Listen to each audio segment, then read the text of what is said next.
Meeting rather than here in person. Oh, you're joining. Okay.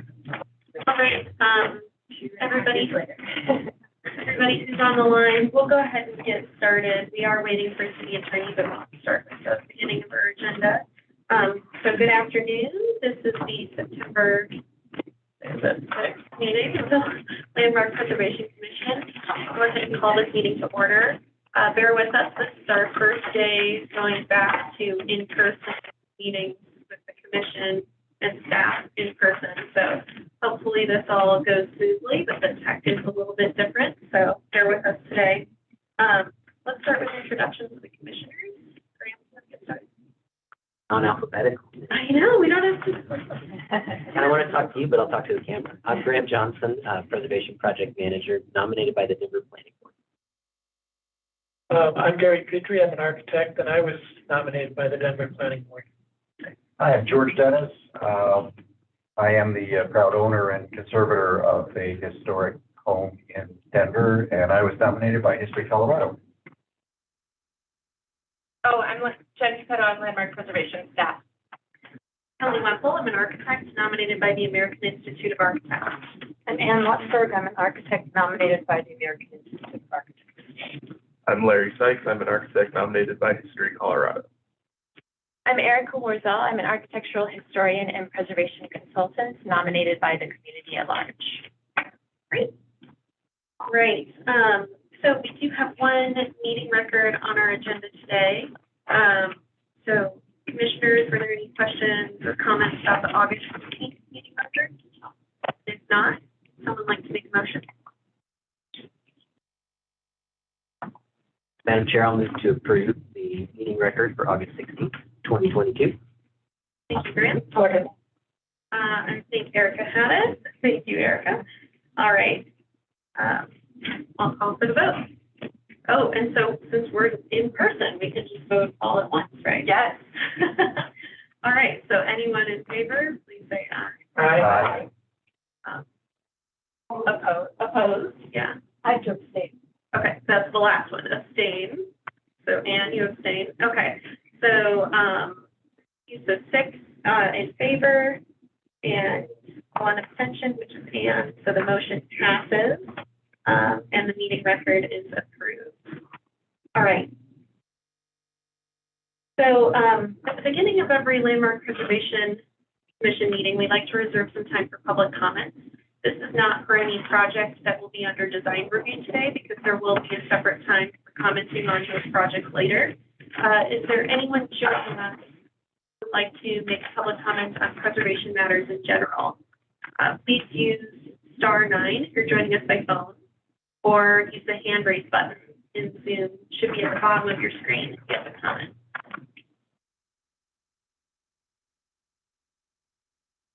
You have any?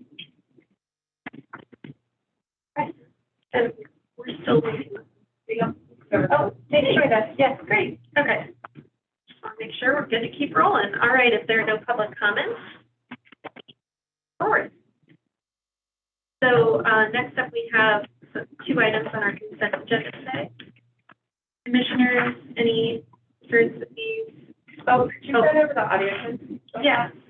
Sorry about that. This is a new slide for us. So for those of you joining us virtually, if you're having any trouble with your audio, you should have gotten in the email when you RSVP'd to join this meeting some tips. You can see them on the screen right now. To mute or unmute, you click the microphone icon. And I'm going to actually jump in there that if you raise your hand, actually, so people can see, if you raise your hand to speak about a project, then we will allow you to unmute or mute yourself. And so that you probably don't see it right now. So. Yeah, good clarification. It'll only happen once you're allowed to make a comment.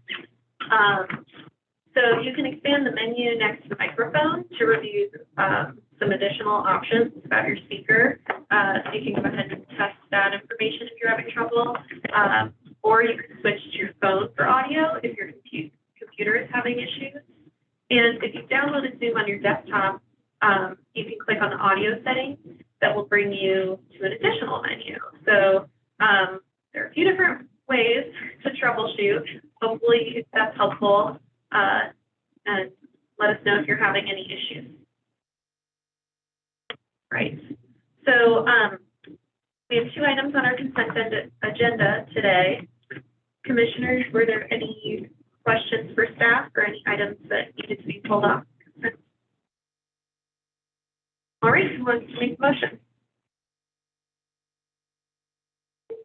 Madam Chair, I move to approve the consent agenda consisting of application number 2022-CLAM-131, 314 West Fifth Avenue, and application number 2022-COA-372, 1375 Kent Street. Thank you, Ann. Second. Second. Thank you, Larry. All right, no further discussion on the motion. I'll call for the vote. Those in favor? Aye. Opposed? Abstained? All right, unanimous vote. So to pass the motion. So if you're joining us today with one of the consent agenda items, your project has been approved, and you can feel free to hop off the call if you'd like. All right, next we're going to move into our design review project. You can see the process here up on the screen. I'll go ahead and just call out projects that we're going to be reviewing, and then staff will introduce the application, provide their recommendation, upon which we'll then hear from the applicant, and they'll have up to 10 minutes to present, and then we'll open it up for public comments. Once we've received all our public comments, the commission will deliberate and vote.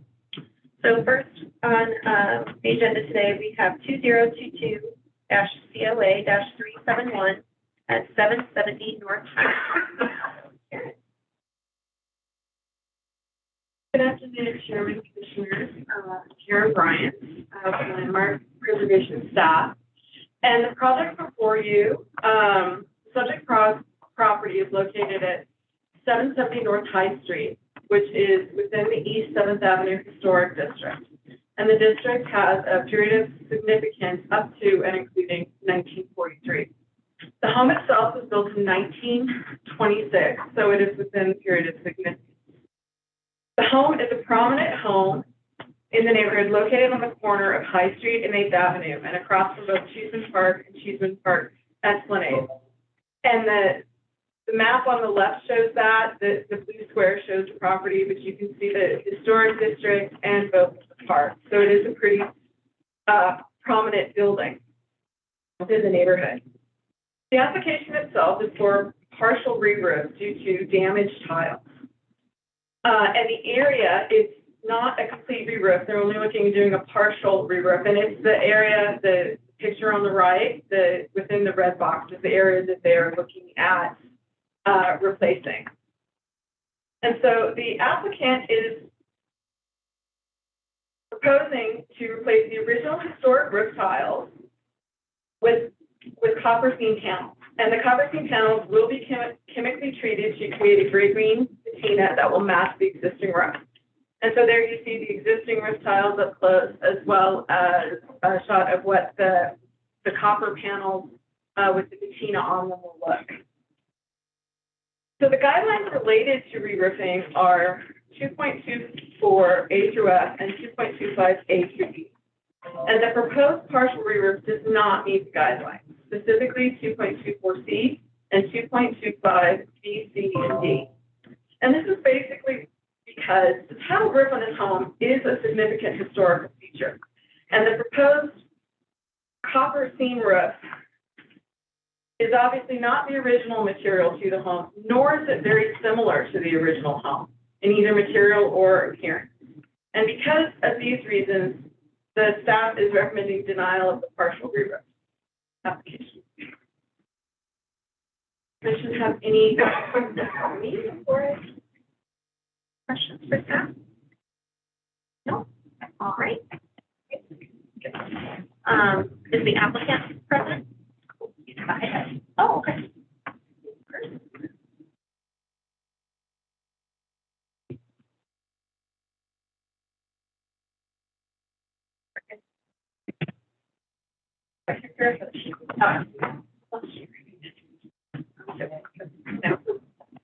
I wouldn't do that.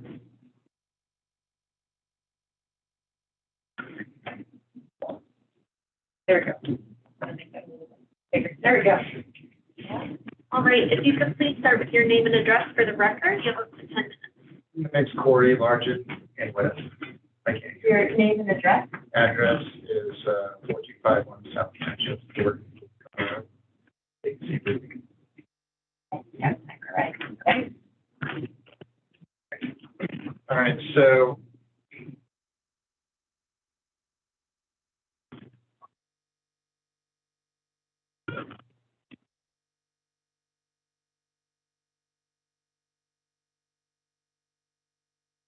right now on this roof system, it's about 100-year-old tile roof. It has an inverted cone or conical, so it's round on the bottom and then graduates or shrinks as it goes up to basically zero. There's very few systems that can handle this type of a roof. What's on there now is a glazed Ludovici tile. It's about 100 years old. We asked Ludovici to just make us some replacement tiles. There's about 10 different rows that are damaged. Now it's holes completely through the tile and the underlayment. So it's not going to be long before it starts leaking in the house. Something really needs to be done ASAP with it. It'd be done already except for the commissions stuff. So anyway, there's not a lot of options. We talked to Ludovici Tile. At first, they were going to make us some replacements, then they refused to make them. Said they would only make the entire cone. I'll stick around right now. This manager to make this. So it's a very small section of roof over the top of the front door. It's about 200 to 300 square feet. Personally, I don't feel like it's really going to change the look of the house that much. It's a very tall two-story. There's lots of trees around the house. It's not going to be that visible. Especially once we patina it, it'll be a very similar color to the existing tile. So it'll match in pretty well.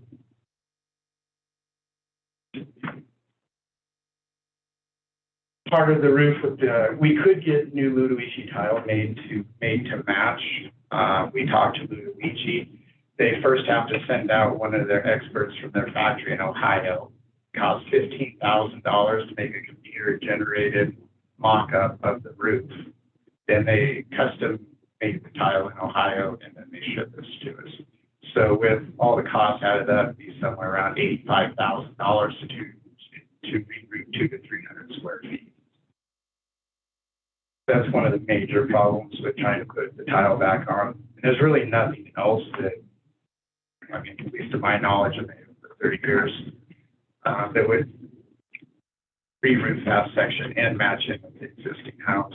So that a standing seam copper roof that we would then patina, in my opinion, match it pretty well. And the cost on that closer to this round would be around $31,000 instead of $85,000. So it's obviously a pretty big consideration for the homeowners. We've laid copper roofs and we've patinaed copper. This is a job we recently did 9 months ago for a homeowner in Lakewood.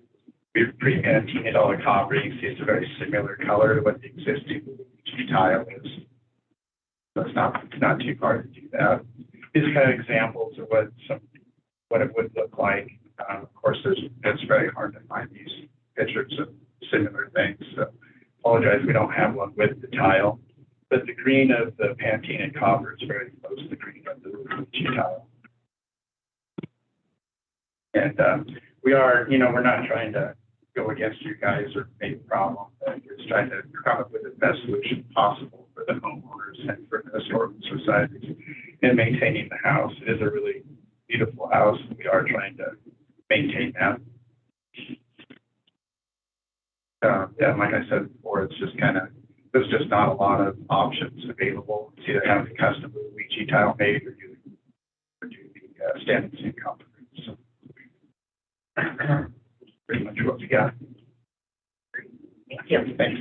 Are there any questions for the applicant? Excuse me, I have a question. Yes. The transition, if you were to install that I'm sorry, I can't hear you. Nope, that's all right. The transition between the new copper and the existing tile, how would that look? Or how do you plan to achieve that? We'd just be making a J channel, custom flashing. Yeah, then so it'd come over and then the tile would just kind of lap into the copper. As Yeah, I think like a J channel like that, in a tiny tile, kind of wrap into that. Then another consideration too is a good portion of the tile that we're gonna remove, we're gonna use around the rest of the house to repair probably 50 to 100 broken tiles. So we can maintain the rest of the house's integrity as well. Gotcha.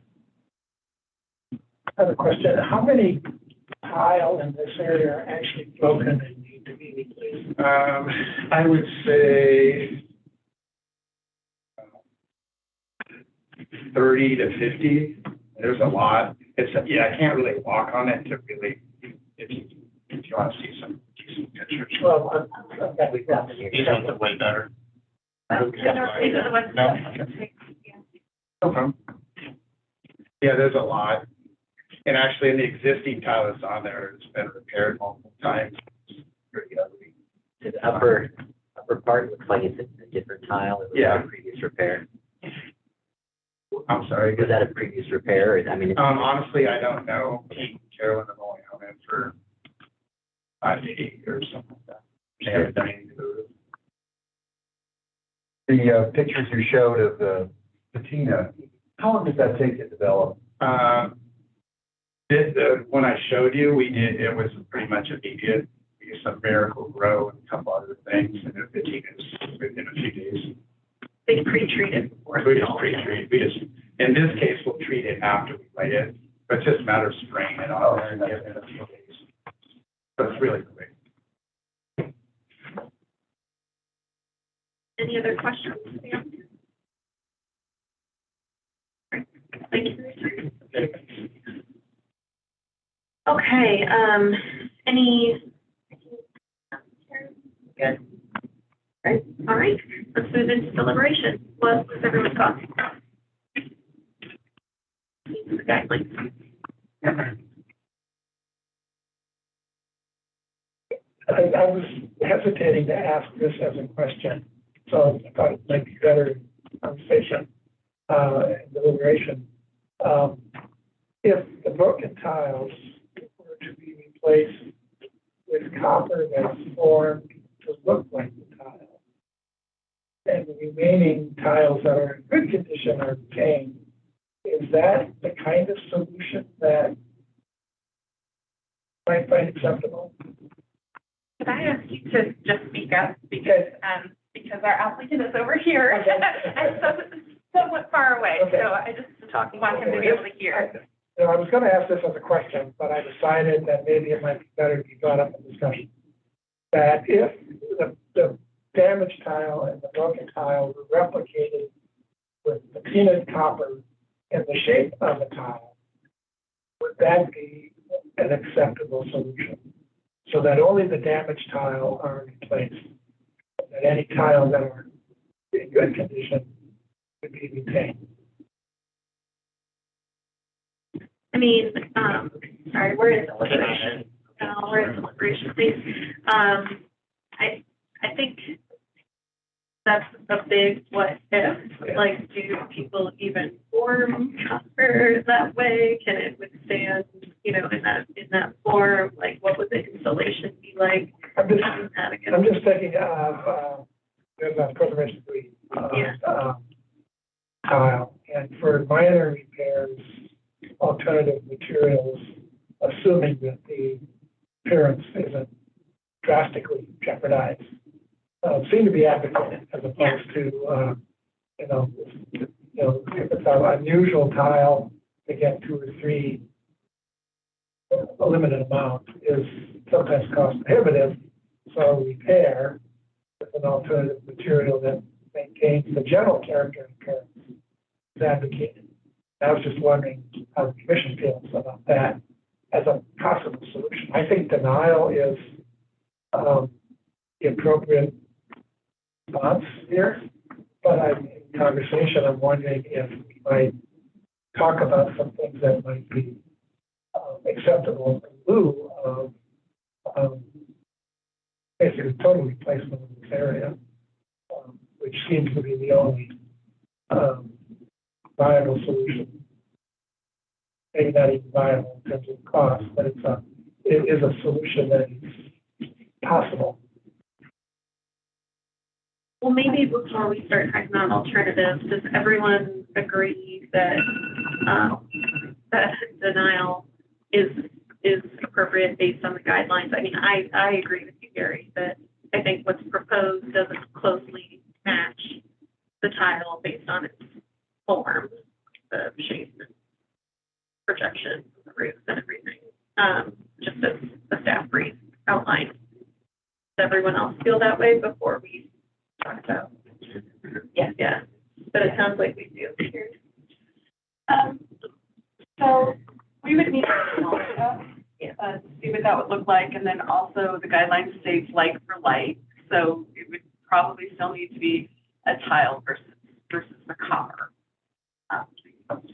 But, I mean, That's for staff approval versus commissioner approval. yeah, I mean, 2.25D says if matching materials are not available or feasible, choose alternative materials with a matching or closely matching appearance, like wood shingles for low profile asphalt, you know. So I think what Gary's kind of bringing up is, yeah, standing seam isn't a good alternative to a bare wood tile, but maybe there's something else that would be closer to appearance. I mean, I'm sorry, but the applicant's objection to everything the child has cost, and cost is not number.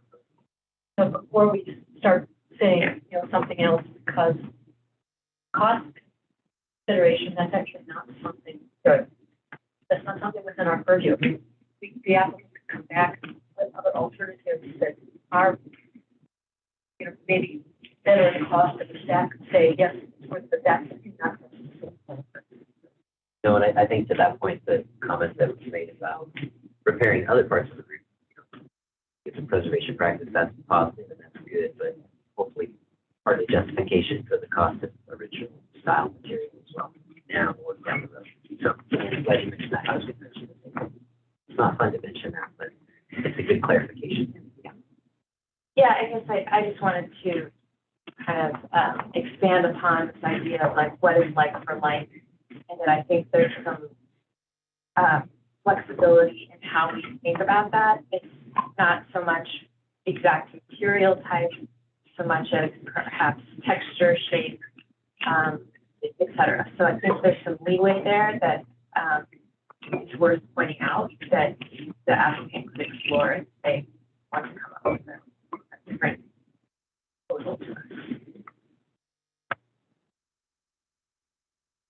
I think those are all good comments. So if the applicant can find something else that is closer in appearance, maybe, you know, that's something to look at. But all in all, cost cannot be the only justification, unfortunately, since we don't review that.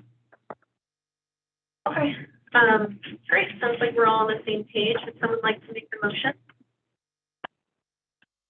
Jen, sorry, Kelly, I'm new to this again. Is there a call for public comments on this? Oh my goodness, yes, I forgot the public comment period. Thank you. We should have done that before deliberation.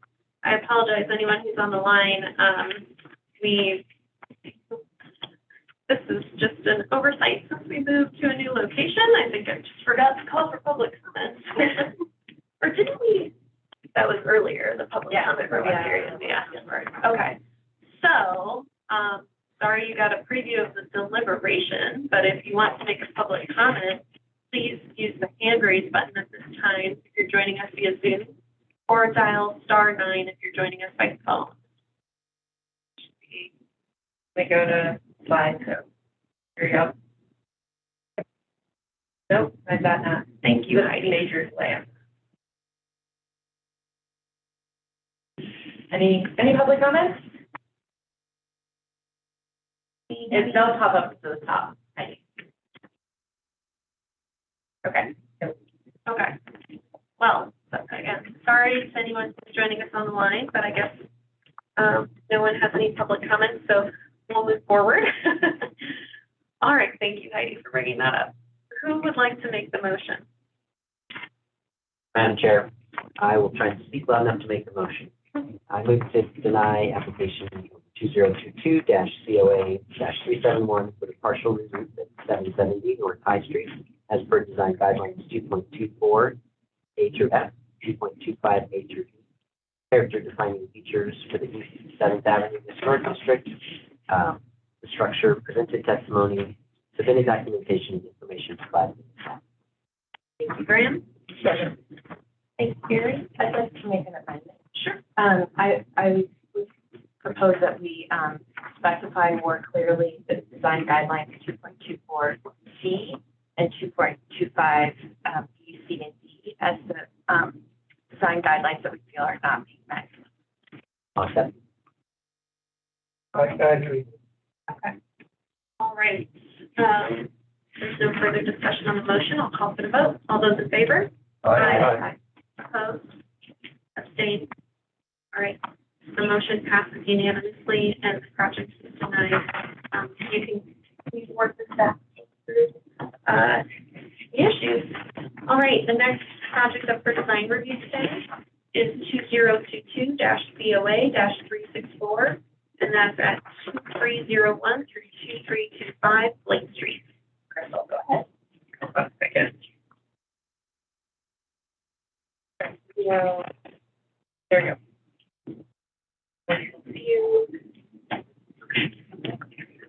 Hi, guys. Okay, so, this is for the property at 2301 and 2325 Lake Street.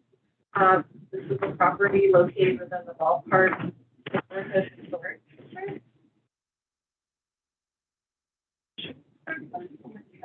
Oh, yeah, and so things about it, yeah, there we go, there we go, there's this delay.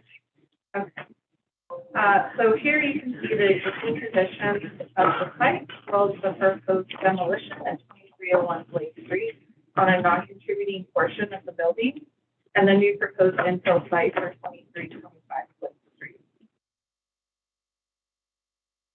So here's the existing and proposed site plan for the zone lot. Applicant is proposing to build a new 5-story mixed-use infill structure adjacent to 2301 Lake Street. The new structure will be addressed at 2325 Lake Street in the existing vacant parking area on the zone lot.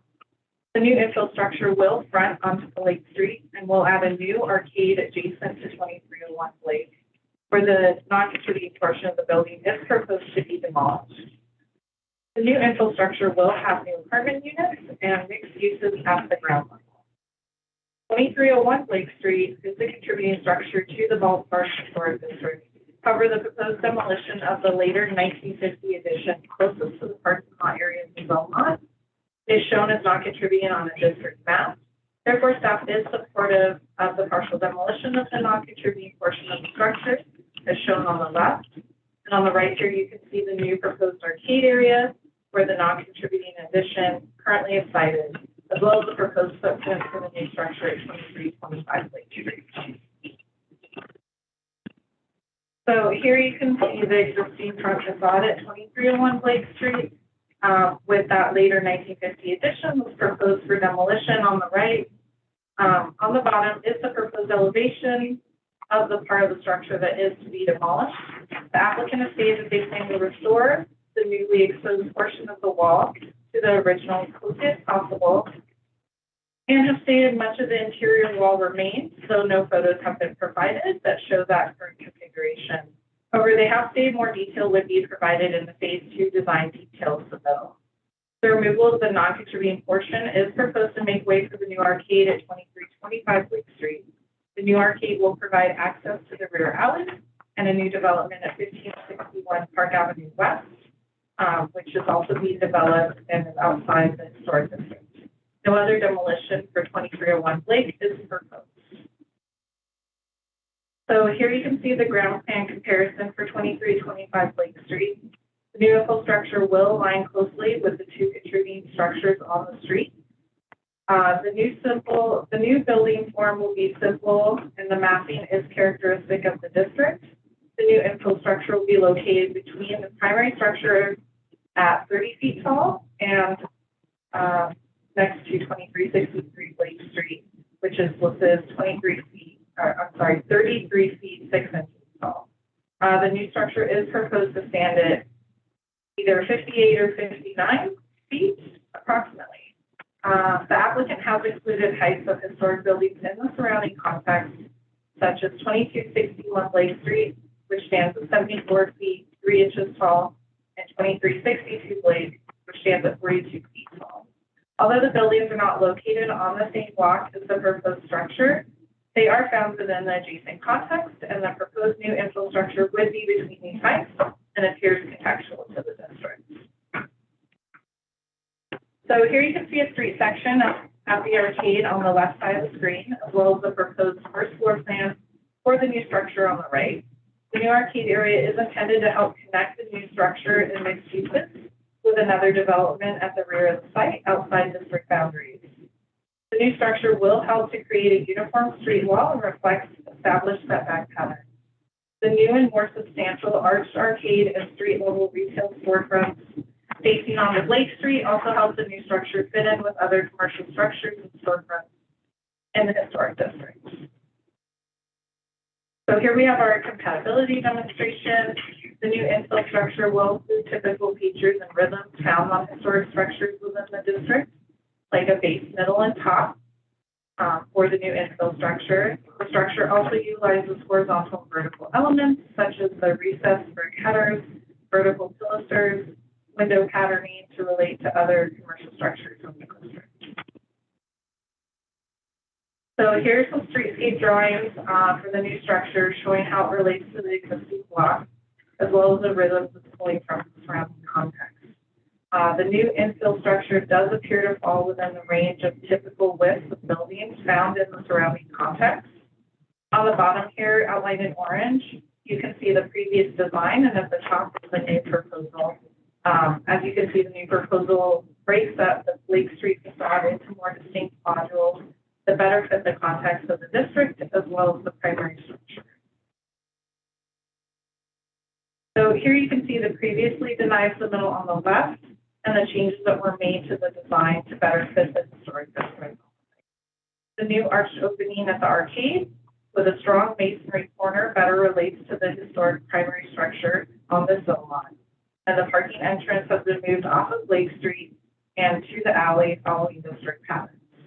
The new pilasters and horizontal brickwork better articulate bays of the storefront, and the window patterns better reflect patterns found in the district. So here's, again, that proposed front Lake Street elevation. The new infrastructure will include those typical features and rhythms found on the historic structures in the district. It will have clearly articulated bays, horizontal belt forcing, and vertical pilasters, as well as window locations and proportions that relate well to the district. The new arched arcade entrance also better relates to the primary structure on the zone lot and helps add a design entrance to the structure. So here's the Park Avenue West elevation. That previous design again is at the bottom, and the new design at the top. The southwest elevation above the arcade will have high visibility, and that brick wrapping at the front corner and bringing the masonry to the ground at the arcade better anchors the structure. Additionally, the change to create arched windows along the interior of the arcade also helps it better relate to 2301 Lake Street. So here's the rear elevation along the alley with the previous design again at the bottom. Much of the rear facade remains the same. However, key changes are that the new parking entrance has been moved to the rear of the structure to be accessed from the alley following district patterns, as well as more grounded arched arcade that anchors the building that you can see on the right. And then here's the side elevation facing towards 2363 Lake with the previous design at the bottom. Again, you can see the changes to the upper story windows at the brick portion of the structure, as well as changes to the retail storefront design. The new infrastructure will utilize a flat roof form like the primary structure on the zone. So here are just some isometrics for the proposal. I have one from the previous design on the bottom left, so you can see how the arched arcade has changed from the previous design. And then you can just see some other images for that arcade on the top, and then further away from Lake Street at the bottom right. And then here's the main Lake Street isometric view with the previous design at the bottom right. 2301 and 2325 Lake Street will be located in the factory warehouse sub area for ballpark. These buildings are horizontal in form, multi-stories, flat roof, and completely cover the lot. Structural system of bays is articulated on the facade using details such as posters, columns, and decorative brickwork. And there's also sometimes small sections of storefront office space evidence.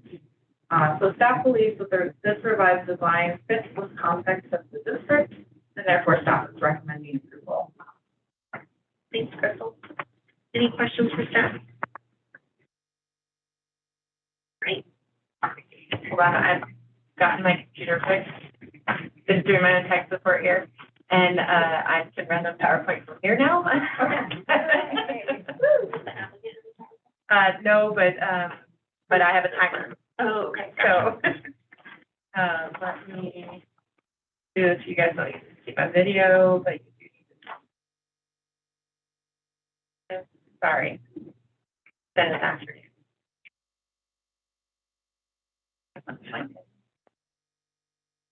In the meantime, I'm promoting the panelists so that they'll be able to activate their videos.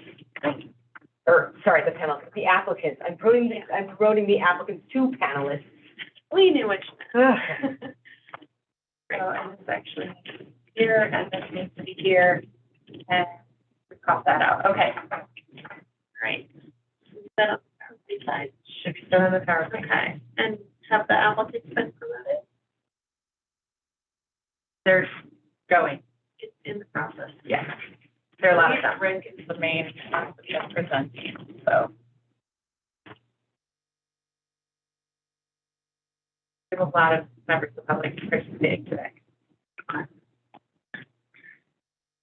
They must have forwarded. Why they should be not here.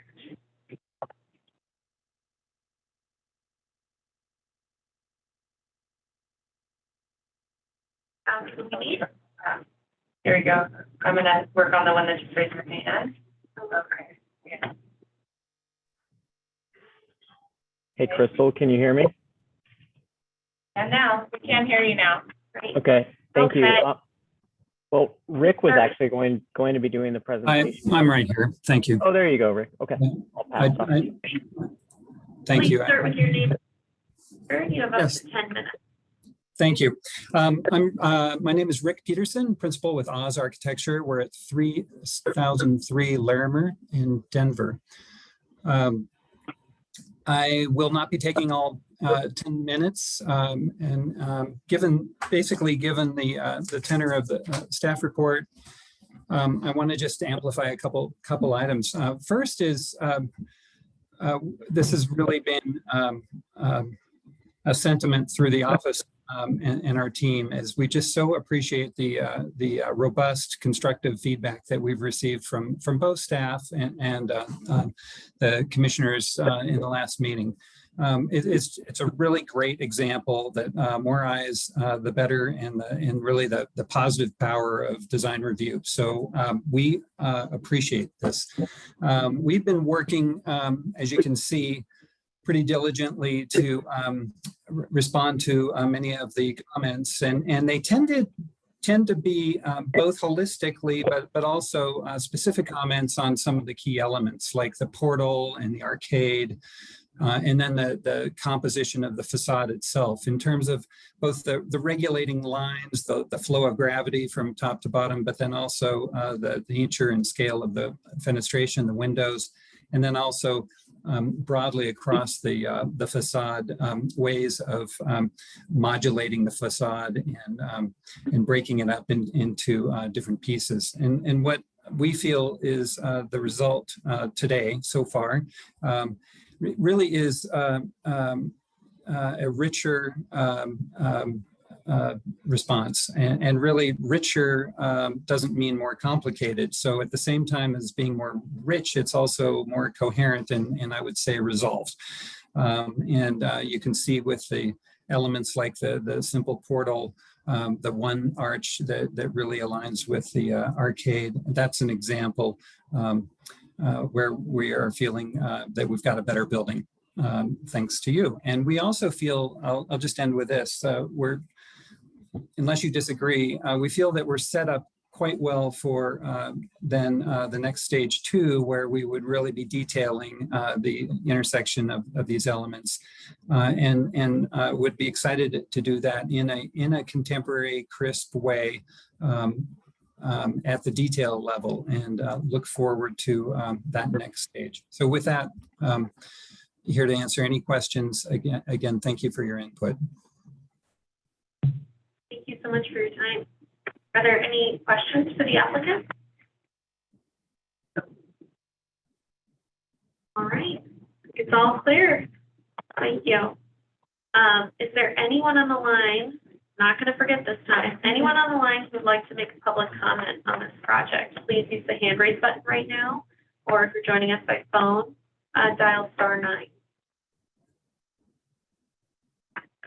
Answering. Quiet group today. All right. Answering. Okay. Okay. No public comments. All right, then we'll go ahead and move into deliberation. Commissioners, what did everybody think about the project?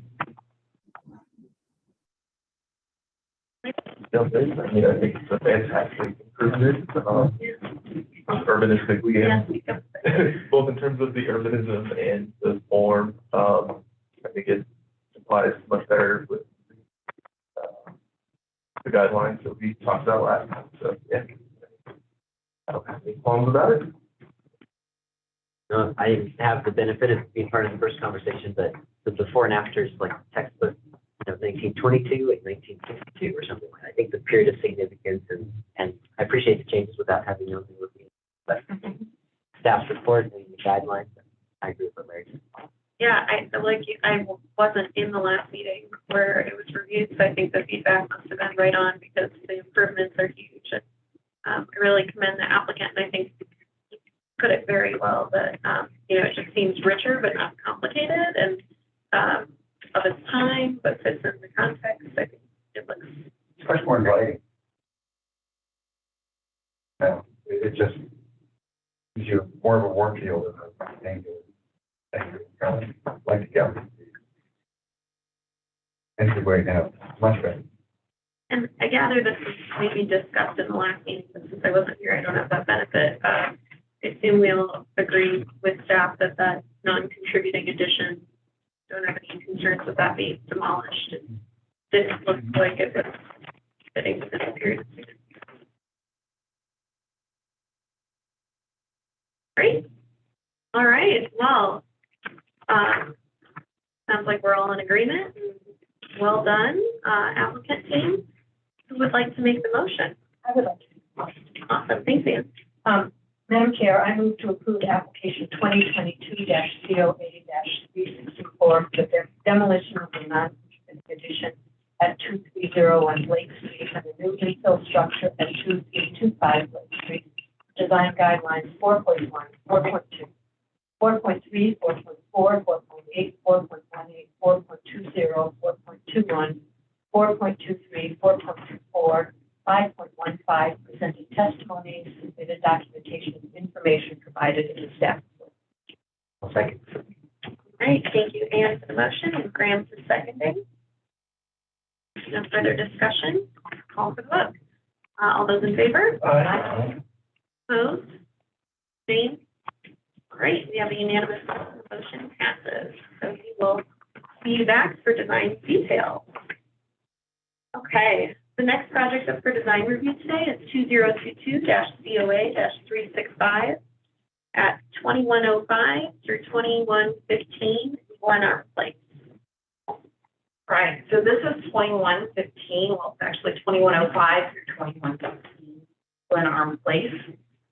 There is a vacant parking lot next to 2115 Glenarm Place, which is the picture at the bottom. That is a contributing building to the historic district. And then 2105 Glenarm Place is the vacant lot next to it. And that is where the applicant is proposing to construct a new infill structure. This will be a multifamily residential structure and it will be at the corner of Glenarm Place at 21st Avenue. Remote control. Oh, probably still showing that PowerPoint. Yeah. Just do that. All right. Working.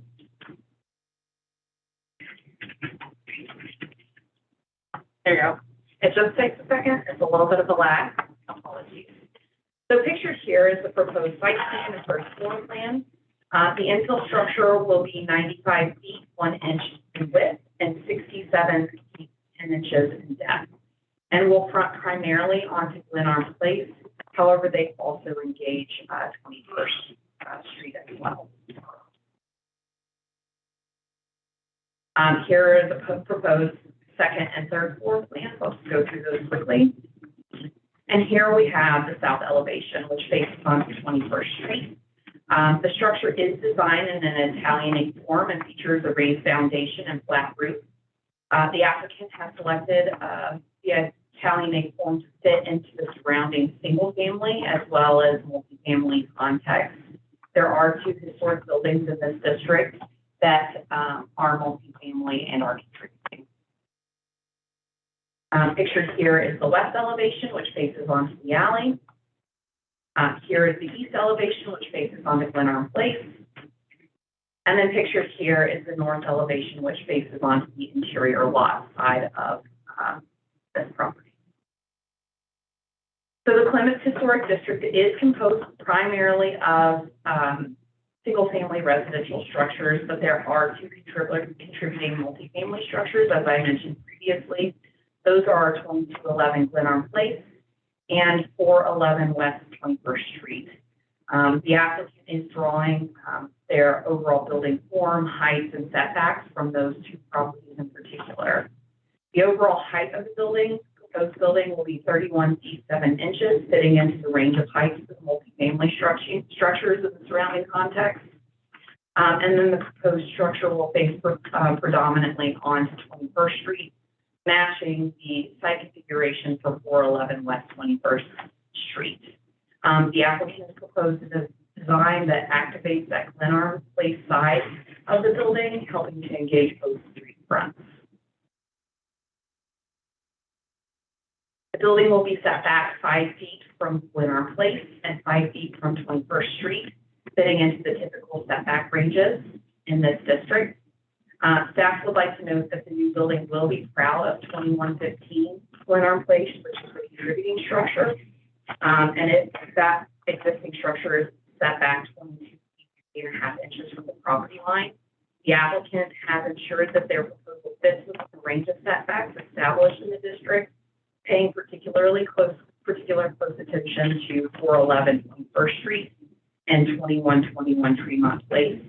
In this case, the historic multifamily structure is proud of the single-family residential structure that abuts it. And that's where they're drawing that. So the infill will have window and door proportions with rhythms typical of the Italianate forms found in this district. Entrances along 21st Street will be recessed under flat metal awnings. Entrances along Glenarm Place will be recessed under the portico. Entrances will feature simple stoops and stairs with metal railings. Pictured here are some of the pages from the applicant's compatibility demonstration that show where they're drawing from. They do have a couple of other pages for their compatibility demonstration. Those are in your application if you need further reference. Finally, the applicant is proposing a single-story detached garage along the alley. The proposed garage will measure 20 feet 4¼ inch in depth and 125 feet 3 inches in length, and will be 14 feet 10 inches in height. The garage will feature a flat roof and windows along the 21st side to engage that side of the garage. I will note that there is missing elevation for the north and east side of the garage. So those will need to be included in their phase 2 application. And then here are some 3D drawings for the proposed infill project. There are additional drawings in your application packets. I felt that these both demonstrated the primary streets that this flipping will face onto. Staff is recommending approval of the proposed application, citing guidelines 4.1, 4.2, 4.3, 4.4, 4.5, 4.7, 4.8, 4.9, 4.11, 4.15, 4.16, character finding features for the Clements Historic District. And I would like to note that this application was reviewed by the RNO, the Clements Historic Neighborhood Association. It was done on June 28th. And the RNO was supportive of the design and recommended approval of the application. A copy of that letter is in your application packet for your review. Thanks, Jesse. Are there any questions for staff? Thank you. Is the applicant present? The applicant also has a presentation. Jen? Yeah, thank you for that reminder. Sure, yeah.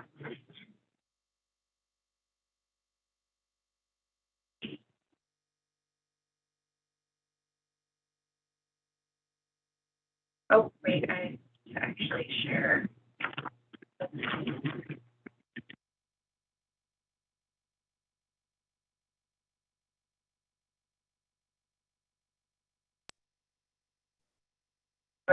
Big list of applicants on this one too, so bear with us. Great. Hi, guys. Can you guys hear me? Yeah, is everyone promoted already? One more. Okay. Yeah, I believe I have the owners joining as well. It looks like we've got everybody promoted, so please start with your name and anyone who speaks during this time period. Please introduce yourself with your name and address for the record. You have up to 10 minutes. Time is yours. Okay, my name is Dorothy Ma. Address is 6071 South Oswego Street, Greenwood Village. And I am with Make Architecture. I am the architect and principal of Make Architecture and also the designer of this project. And then if you just go to the next slide, we do have the information and I'll have the owners introduce themselves as well. Yep. And Ben, are you guys on? Yeah, I'm here. This is Ben Gerhardt with GM Development, Gerhardt Moore Holdings, and Sam Edelson. I'm at 3931 Julian Street, Denver, Colorado. And Sam. Hi, guys. I'm Sam Edelson here, and I'm at 1358 Gilpin Street in Denver. And for some of the folks that are new on the commission, we did put together a brief profile on our organization and some of the historic adaptive reuse and also new infill construction in landmark districts. So I don't know if Dorothy, you could share that, or if not. Yeah, I'll have you guys just briefly introduce yourselves and go through. I know you have some projects that I think most of these guys are probably familiar with. So if you just want to spend like 30 seconds to touch on that, I think that would be helpful. Yeah, and then I'll take over. Our first path to development is typically to do preservation work. And we've done that over in the Midwest and in Denver, and also looking at doing some in Texas also. But yeah, that's a little bit about our organization. We've been developing for a little over a decade and been working in the city and county of Denver for over a decade as well. This will probably be our 7th or 8th landmark hearing. And yeah, next slide, please. Sorry, just a sec. There we go. So a lot of you are familiar with the work that we did there on the Berkeley Lake Chapel with Historic Berkeley Regis and Landmark. And now the Montessori school is looking to get their permit and build it out as a Montessori school. So a great use for the neighborhood and a building that we can add to the landmark here in Denver. Next, a project that we developed in Kansas City. This was a hotel that was built in the 1930s, and we converted it, actually it was open in 28, and then we converted it to 120 multifamily apartments with a rooftop amenity space that is a restaurant and also a restaurant on the main level, named Canary after the nickname of Amelia Earhart. This one is in Denver. This was the old Denver International Youth Hostel there at 16th and Washington. And we worked with you guys to landmark that building back in 2019. And it was turned into a hospitality concept. And the building was later sold to another real estate investor. This was a school in St. Joe, Missouri, and we converted it to 39 apartments and currently still holding it, and been a great asset to have in the community. Okay. So, yep, thanks, Dorothy. And if there's any other specific questions about some of our projects, don't hesitate to let us know. Thank you. Great. Thanks, Ben. So I'll dive into it. Jessie covered quite a bit, so we'll just kind of touch on the key points. But as she mentioned, we are the lot at 2105, 2115 Glenarm Place. It's about 125 by 125 corner lot on 21st and Glenarm. There is an existing structure, as you can see, that is a contributing landmark structure. It's a two-story 19 or 1880s building. The same developers, GM Development, will also be converting that, restoring and converting it to a 7-unit residential building, and then the vacant portion that's on the corner will be developed, and that's the proposed 3-story building that we're talking about today. Next slide, please. So this just shows the locations of the 2 nearby multifamily landmark structures in the district that Jessie mentioned at 2211 Glenarm and 411 West 21st, that really are the main multifamily contributing structures that we looked at, since the Clemens Historic District is a pretty small district and not a whole lot of comparables. There are a lot of single families across the street, as she mentioned, but these 2 are really the main historic multifamilies that we looked at. Next slide, please.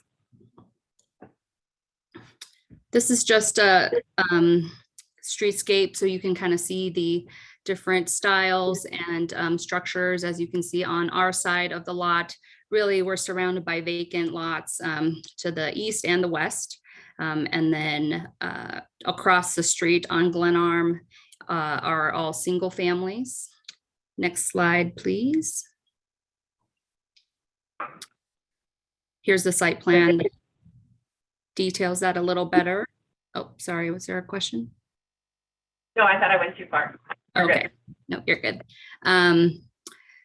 Let's go to the next one and I can just dive into detail. So as Jessie mentioned, you know, we are trying to show compatibility within the neighborhood, really looking at those 2 multifamily projects at 411 21st and 2211 Glenarm Place in terms of compatibility of setbacks and also, you know, site coverage.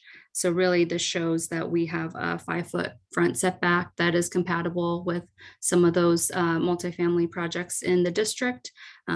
We are showing the 5 feet on the Glenarm side and also on the 21st side. As Jessie did mention, the existing property at on our site is set back a little bit further, but that property I think is more comparable to the duplex and single families, as that's what it was served previously. So really this new proposed 3-story we're looking at closely to the multifamily comparables. Next slide, please. So I'm going to run through these next 3 pretty quickly, but really they just are pulling out the features that we see in this neighborhood. We chose the Italianate, which is very similar to the 2211 Glenarm Place. So some of the similar style features include, you know, the projecting recessed facade, the strong cornice details, recessed entries, Raised porches, raised foundation, banding at the windows. Next slide, please. Tall, narrow windows, proportions, exposed foundation, as previously mentioned, brick materials. Next slide, please. Yeah. Same, you see some of these similar cornice details, exposed foundation, windows here as well. All right, next slide, please. So this is our site plan that we looked at previously as indicated. It's a 3-story, 21-unit structure with detached garages that enter towards the alley. So this is about 7 units on each floor. And as you can see on this site plan, the street units facing 21st will all have their street entries with the recessed entries. And then the main entry to the building is on Glenarm Place. Next slide, please. The next couple slides are just the floor plan. So the first floor through the third are pretty much repeated throughout. So there are 7 units on each with a combination of 1 and 2 bedrooms. And you can just kind of browse through those. Yeah, perfect. And so really the next 3 slides kind of point out just some of these key elements that we see in the neighborhood and in the Italianate style. You know, some of those include the single hung windows, the concrete window headers, the recessed porch entries, the cornice detailing and banding, the bay windows, transom windows at the entries, raised foundation. Next slide. And then this is the Glenarm East elevation. And then the next slide as well. So overall height being compatible with the comparable multifamily, the recessed entries, the awnings, porticos, and design elements, really trying to pull from the similar elements that you see in the Italianate style as well as within the neighborhood. Next slide. Oh, are we stuck? Yep. Next slide, please. So the next couple slides are just these 3D renderings, but you know, they're really showing again the compatibility within the neighborhood of mass and form, materiality, the 3 stories. So you can just kind of go through the next 2, and Jesse already showed those earlier. But Great, thanks. Sorry, your time is up, but yep. Appreciate it. Thank you, guys. Any questions for the applicant? No? All right. Great. Well, thank you for your time. We'll open it up now for public comments. Is there anyone on the line who would like to make a comment? If so, please use the hand raise button at this time, or if you're joining us by phone, dial *9. That'll raise your hand so we know to. Anyone with their hands raised, oddly enough, and there's no one else by phone anymore. Oh, okay. Gotcha. That's left. Okay. So, oh, there's one. Oh, there's a guy. She works for staff. She's on my other staff. Oh, okay. I think she accidentally hit the button. working. Okay, yeah, it's working. All right. Okay. Well, if there's no public comments, then go ahead and move into. Is there any? Okay, great. Let's move into deliberation. What did everybody think? How does this building our design guidelines? I was impressed by how many units you can fit into a building that looks like maybe 4 or 5 towns. I thought that did a lot for meeting the context, and appreciated the way that the applicants use those other family buildings that probably don't have. But you know, I agree with the staff's report. It's a great start. What looks like a great run. I agree. I agree with the staff's recommendations. It's a great project. It fits very well. Thank you. I have one friendly comment. I agree also. I think it's actually, it looks like it really does a good job of meeting the guidelines, and I agree with that. My friendly comment, and I know that we're in national context, has to do with the garages. Because the back elevation of the garages, which is masonry, is very unmasonry looking. I don't know if we can pull it up. Unlike the rest of the buildings, which I think the applicant talked about, the stone headers and the sills, and I think that's very successful. But my friendly comment is that the applicant might consider a different material for the garages, because I think those spindly little columns are going to be very odd looking as masonry. So That's just a friendly I comment. think the entire garage should be in. Let me just say, my friendly comment is that the applicant might want to reconsider the material. That's a friendly comment. Either that or make the columns wider, but that may not function as possible. However, I think it's, and I say this because I think the masonry, the look of the masonry and sort of the massing on the townhouses looks like it's very successful. But that's, the applicant clearly thought about the details of exactly what the comparisons, the site comparisons, and use those. So I would actually say, I think having it masonry is great. It's gonna be facing the alley, and if that's the edge of the district, since it's not gonna be highly visible from the public right of way, it almost seems like, you know, those columns don't have to be clad in brick, if that's, you know, it's just a detailing problem. But it would be nice to have the brick from the street, you know, if they choose to continue with the brick, because it's a nice high quality material, and that's what most of the buildings in the district are, so.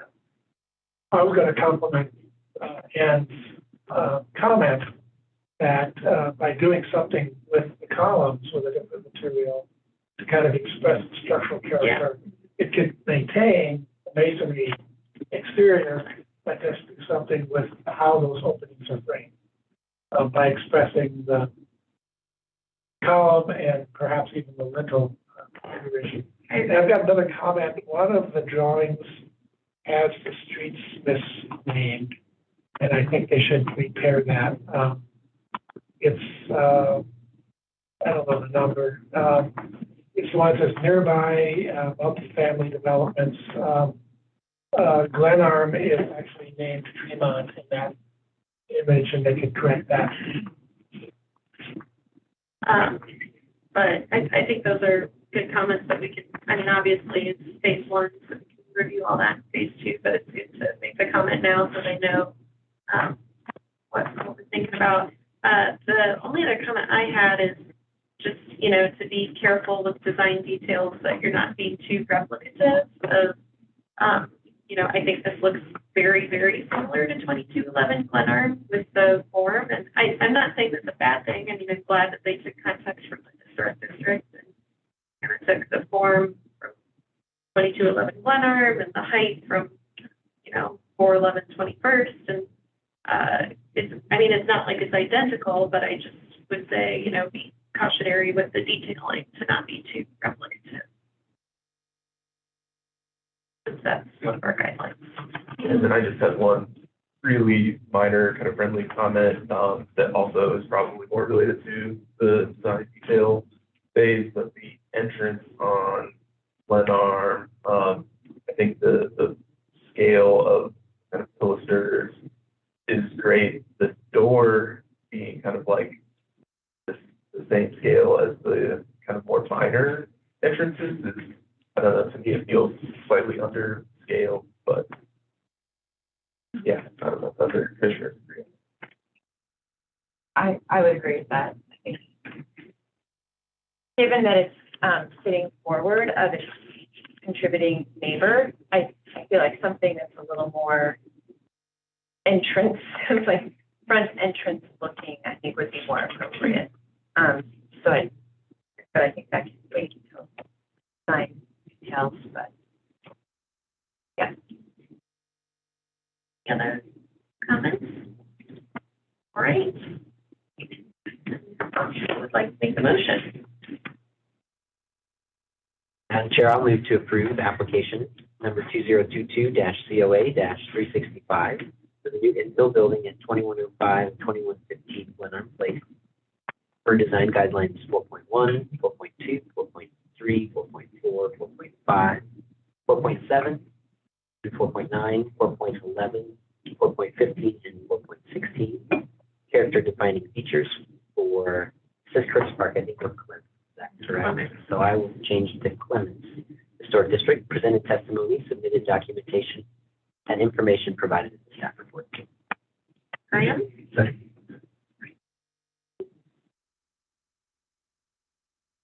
Okay, Graham for the motion, and I should probably say George for seconding. If there's no further discussion on the motion. Keep pulling out my alphabetical. We don't need that. All right, all those in favor? Aye. Opposed? Abstained? The motion passes. All right, the next project up for design review is 2022-COA-319 at 217 Fulton Street. It's me. You're not doing it. Is that working? Am I in the right? No, that's not the right place. That's right. So our next project is for design details for an infill project in the Baker Historic District. The commission has reviewed this project 3 previous times, 2 times for a mass scale and 1 time for design details.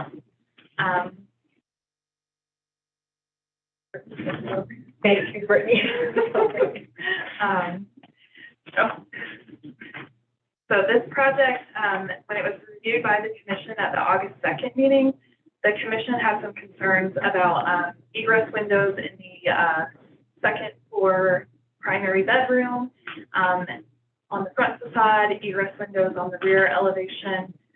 There was also concerns that that the full light door and the garage door panel were too replicative, and the commission did ask for some alterations to that project.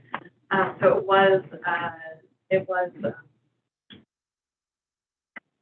was continued at the August meeting.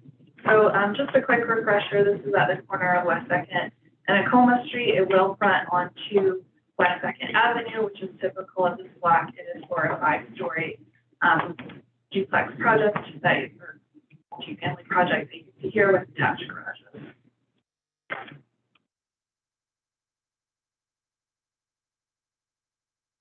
And I'll let you guys. There it goes. Be real slow, I think. Just like 2 ahead. So here's the primary elevation. The applicant has revised the primary elevation to have a double hung window in the bays that are projecting on the front facade. This will allow egress from that primary bedroom to match the upper floor windows. The applicant has replicated that double hung window on the ground floor. It will have a simulated divided light button with mullions between glass to give the appearance of 2/2 and a more tall vertical appearance that is typical of the Baker Historic District. So that is the primary alteration that occurs on the front facade. The front facade doors have also changed to a full light door with simple glass glazing. Here you can see the proposed windows. The proportions are tall and narrow, provided by that false button mullion detail, and it does kind of similarly match the proportions of the brick banding detail on the front facade as well. No changes were made to the Acoma Street facade. The windows here are very similar in proportions. There's false brick detailing to create the appearance of false window openings on the facade, break up some of the massing. There is a string and banding courses here on this facade also to create some architectural detailing as well. This is the interior lot facade in the rear elevation. This is the elevation that had egress windows as well. That has also become a double hung window, similar to the front facade window, slightly different proportions, but will also provide emergency egress from those bedrooms on the second floor. No changes have been made to the interior lot elevation. You can see that brick banding continues, that step parapet, so it does have architectural detailing. All of the windows will be inset into the wall plane, so the applicant has confirmed that in the stucco On the projecting bays, the windows will be inset to the wall 2 inches. And then here you can see the detail section of the window in the brick, which is also inset.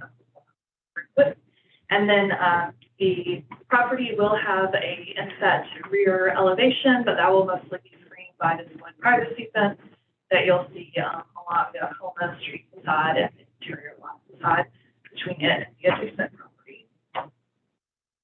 The garages have been simplified per concerns from the commission that the last garage door was too replicative.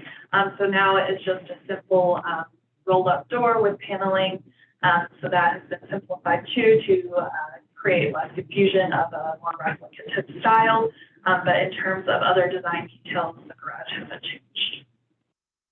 So the structure will be clad in brick. It is a red brick. It will not have tumbled edges. It will have a white border. This is the ballpark brick that the commission has approved in other historic districts. It's a red brick, which is typical of the Baker Historic District. The projecting front bay and the penthouse level will be clad in a true genuine through coat stucco that will be painted black. And then the foundation will be smooth finished concrete as well as the walkways onto the structure. The projecting bays will need an adjustment from zoning, but this is not something we typically get involved in. However, we are supportive of this request because it is typical of detailing that you see within the Baker Historic District. This will have a projecting canopy above each primary door. It is 30 feet in depth and it is wood. So all of the trim detail on this project is wood. And then finally, here's just an updated rendering. The previous rendering did show a brick that kind of looked like a tumbled edge brick. So the commission did have some questions about that. But again, this is a smooth brick that will not have tumbled edges, as we don't typically allow that tumbled edge brick. So essentially, this is just responding to comments from the August 2nd commission meeting in which there were concerns over egress windows on the structure and the doors were too replicative.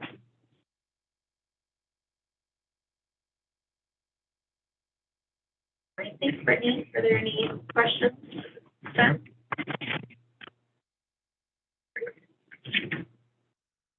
Applicants?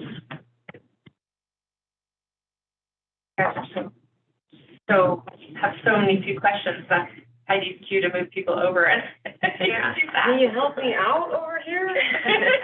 Everything's been so straightforward. And this one we've seen before recently, so I feel like we understand. It was continued because we couldn't really determine what the windows were. Well, because it was determined that they needed to have egress windows and they didn't, and we didn't know what it would look like once they, yeah, so. Should be Alexis and Savannah. Heidi. Yep, here's Alexis.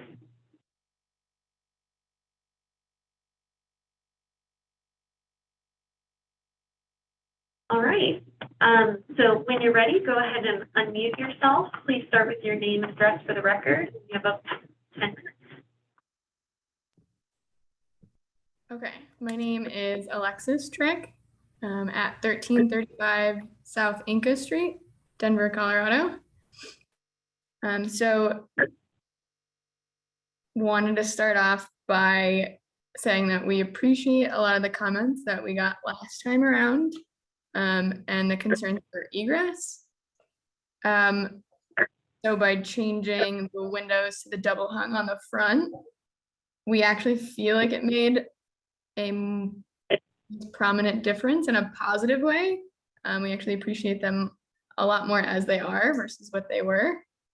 The other comment that I would like to make is minimizing kind of the detailing that happened on the front door and the garage doors, just to make it cleaner and then more, I guess, resonating with the vertical elements that we've been pushing throughout the project for the district.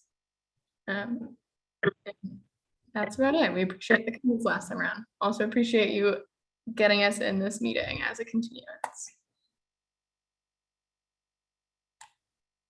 Thank you, Alexis, for your time. Are there any questions for the applicant?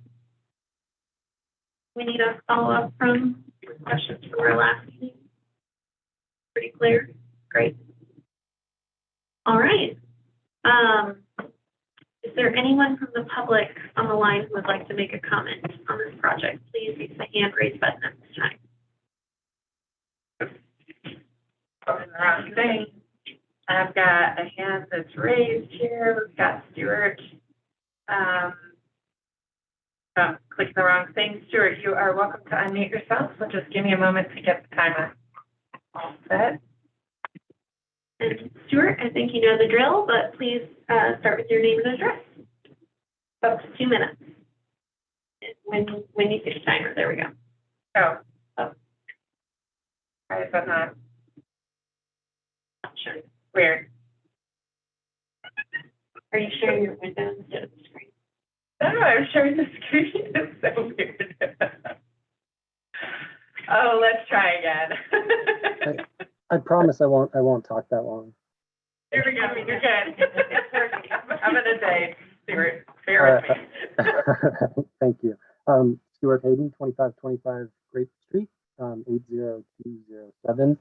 And I just, I don't know, I'm in support of this project, and I just want to point out how good of an example this is of when a designer works with the commission, how really embracing that process can turn the project into something better than it started out as just in general. I think it's just a lot prettier than when it started.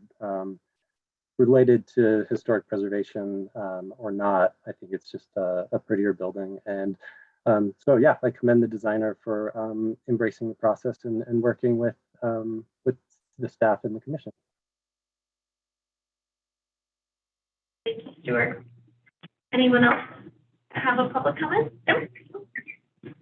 All right. Then we'll go ahead and move into deliberation. Okay, all right, share. So share it on. I don't know why. My view is funny. Great. What's everyone's thoughts? Obviously, we reviewed this recently. Had a little question mark with egress, but now that's all resolved. A nice little addition to it. Yeah, that'd be fine. I think my only, I guess, curiosity or comment to what others thought was that double hung windows, I think really do make a big difference. At almost 5 feet square, the big windows being a single window, and the divider, I think speaks to that double hung kind of, where you have a traditional mullion and maybe narrower. But I guess in my mind, the way that hits on the guideline for 4.8 with compatible windows and doors is it's modern infill, so it felt all right. It's unique. We haven't seen that kind of very wide single window. I think it works. I'm just curious what others thought. Anything else? I mean, I imagine that it has to do with the meeting the egress requirement Minimum area. versus having to You'd get have two separate pretty units. skinny little windows. Yeah. I think it fits nicely in the bay that they've created, so I agree, Grant, that I think it works. I agree too, since it's an infill, I think that it's not a concern that they have, like center between. And yeah, I actually think it looks better than I expected it to after we met last, and we were like, ooh, that whole bay is gonna have to widen if you've got to get an egress in there. So I think the applicant did a great job of fitting it in, and still kind of keeping the proportions that they had. Well, lots of nodding heads, so who's gonna make the motion? I'll make the motion. I move to recommend an administrative adjustment for the height and bulk plan encroachment to the upper story setback to the zoning administrator per section 12.4.5.3 of the Denver zoning code, and to approve application number 2022-COA-319 for the phase 2 design details at 217 Acton, as per design guidelines 4.2 through 4.6, 4.8, 4.14, 4.15, 4.17, 4.18, 4.19, 5.9, 5.21, 5.23, character defining features for the Baker Historic District, present testimony, submitted documentation, and information provided in the staff report. Erica? Mary? And I don't have a friendly comment on the motion, but I did just, as you read the motion, Erica, I realized we didn't really talk about the administrative adjustment. I think we did in our last meeting and how it felt like it was appropriate for the district, and that's what staff reset. So just for anyone who's on the line, we didn't really discuss it in deliberation because it's been discussed previously. All right. If there's no further discussion on the motion, everyone in favor? Aye. Opposed? Same. All right, we have a unanimous vote and the project is approved. All right, next project up for design review today is 2022-COA-366. That's at 2753 Curtis Street. So our next project is for phase 1 mass form and context review for new infill construction within the Curtis Park C Historic District. This is currently a vacant lot. You can see the lot here, kind of a little overgrown, so I won't spend a lot of time.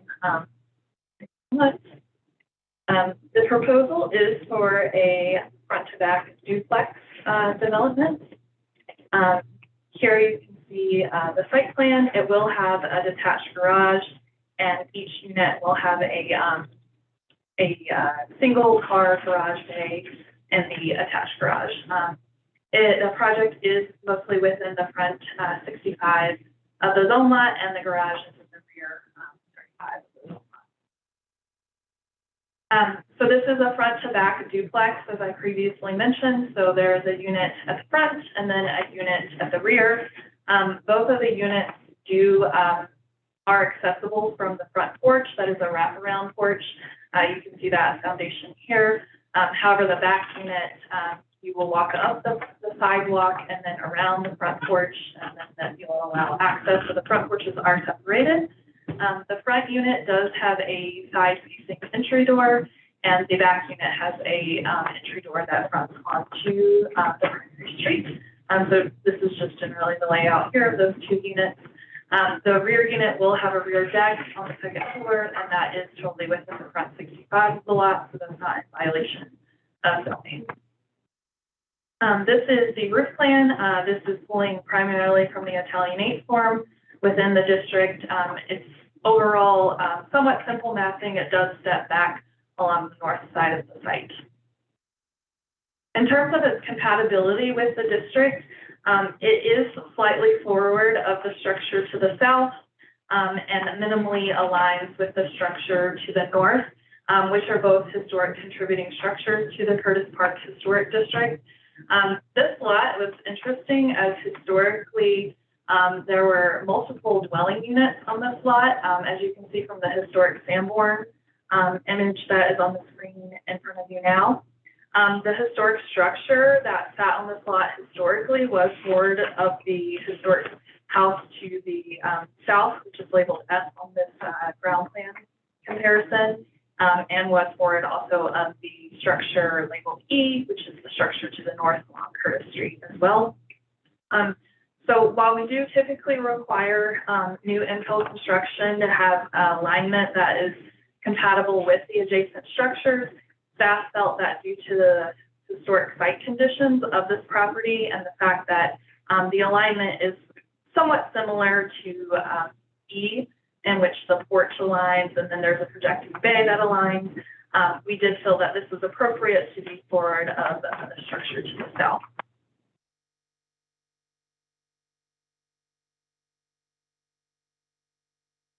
So here is the proposed infill development. This is pulling again heavily from the Italianate form within the Curtis Park Historic District. It's going to be 26 feet wide, 6 3/4 inches wide along the front facade, and 65 feet 8 inches in depth along the lot. The garage is totally behind the primary structure, so you won't see it from the street. While the porches are separated, they have been designed to look like one integrated wraparound porch, which is typical of the Curtis Park Historic District, and it is a two-story porch with a railing minimally concealed on the structure by the roof form, and then the porch is also accessed by a door that faces onto the north side. It will have a raised foundation. At the front, it's 2 feet 6 inches, and it varies depending on the site of the property. I would like to point out to the commission that this structure doesn't have any window headers or sills. The neighborhood actually commented that they like the simplicity of the design. However, staff feel that it could have either simple window headers or sills, just to provide some additional horizontal articulation to the building and make it more compatible with the surrounding historic context. This is the rear elevation. We will have sliding doors on this elevation, but again, the foundation is a little bit taller here, but that's because the grade of the site drops as you go to the rear. This is the north elevation. This is where you can see the primary entrance for the front unit. It will be a single door with transom above, and then the door for the porch is just a single door. And then again, you can see that wraparound porch and that secondary entrance that allows access to that rear unit. The garage is just a simple 1-story boxy structure with a hipped roof. Don't have too many comments on the garage. It's very simple. This is the south elevation. Again, very simple windows, no headers or sills on this structure. Here is the garage. Again, each unit will have a single bay.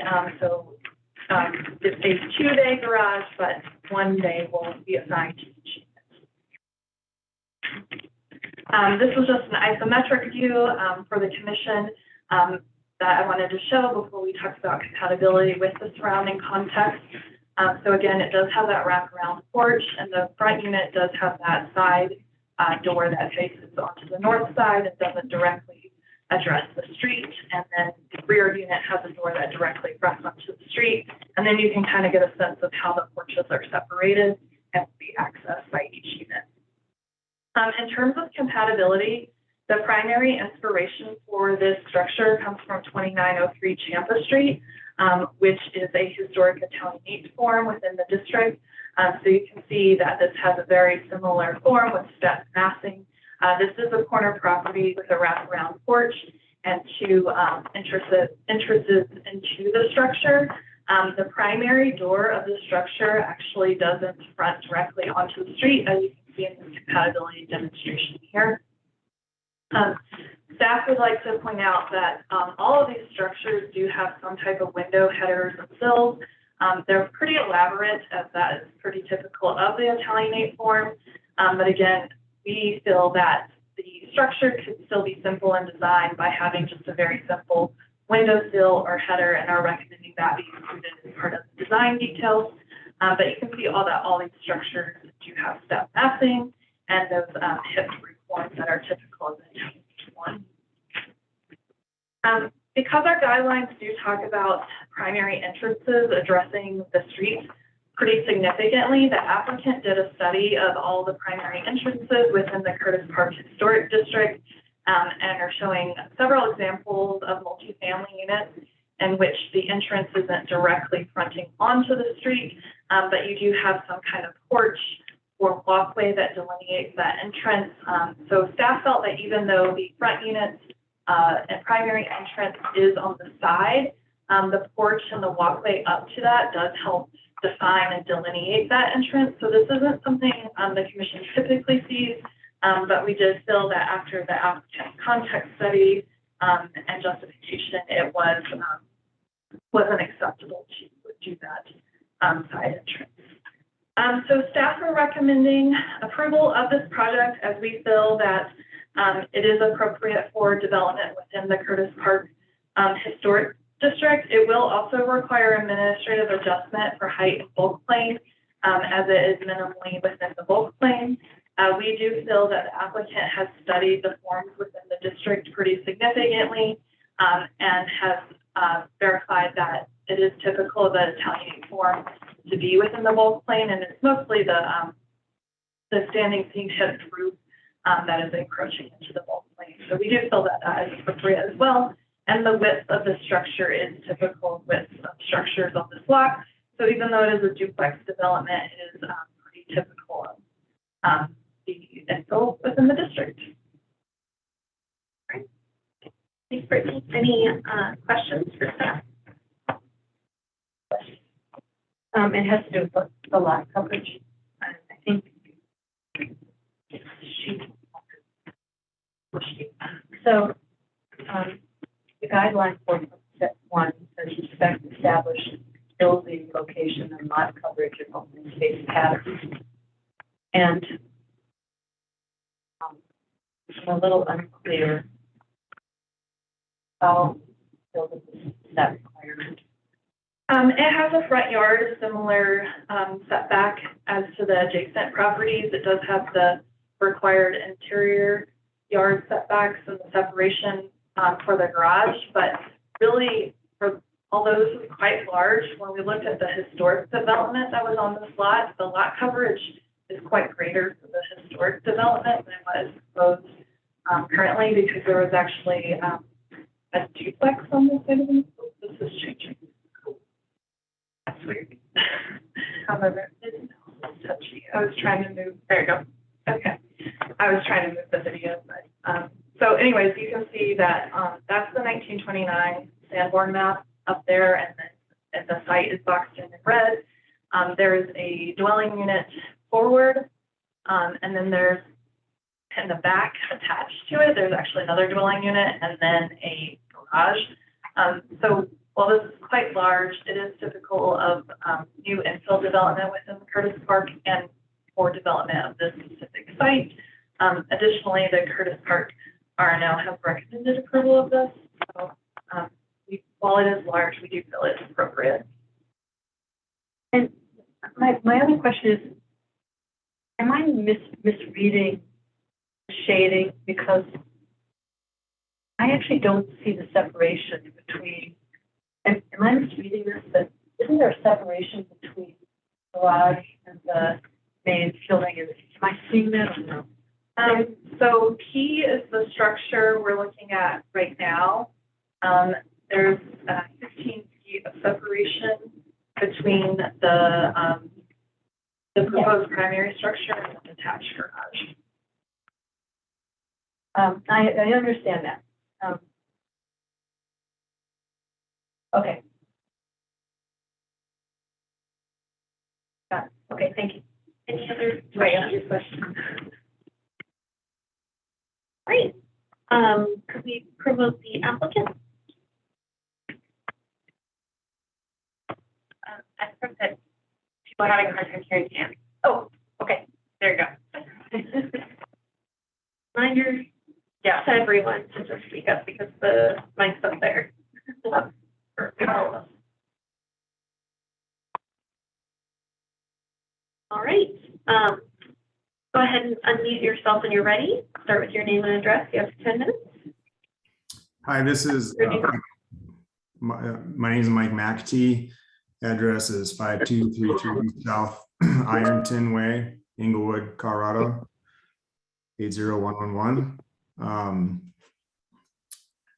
First and foremost, thank you guys. And as always, Brittany does a great job at explaining the intent and the design. So I don't have a whole lot to add other than happy to answer any questions.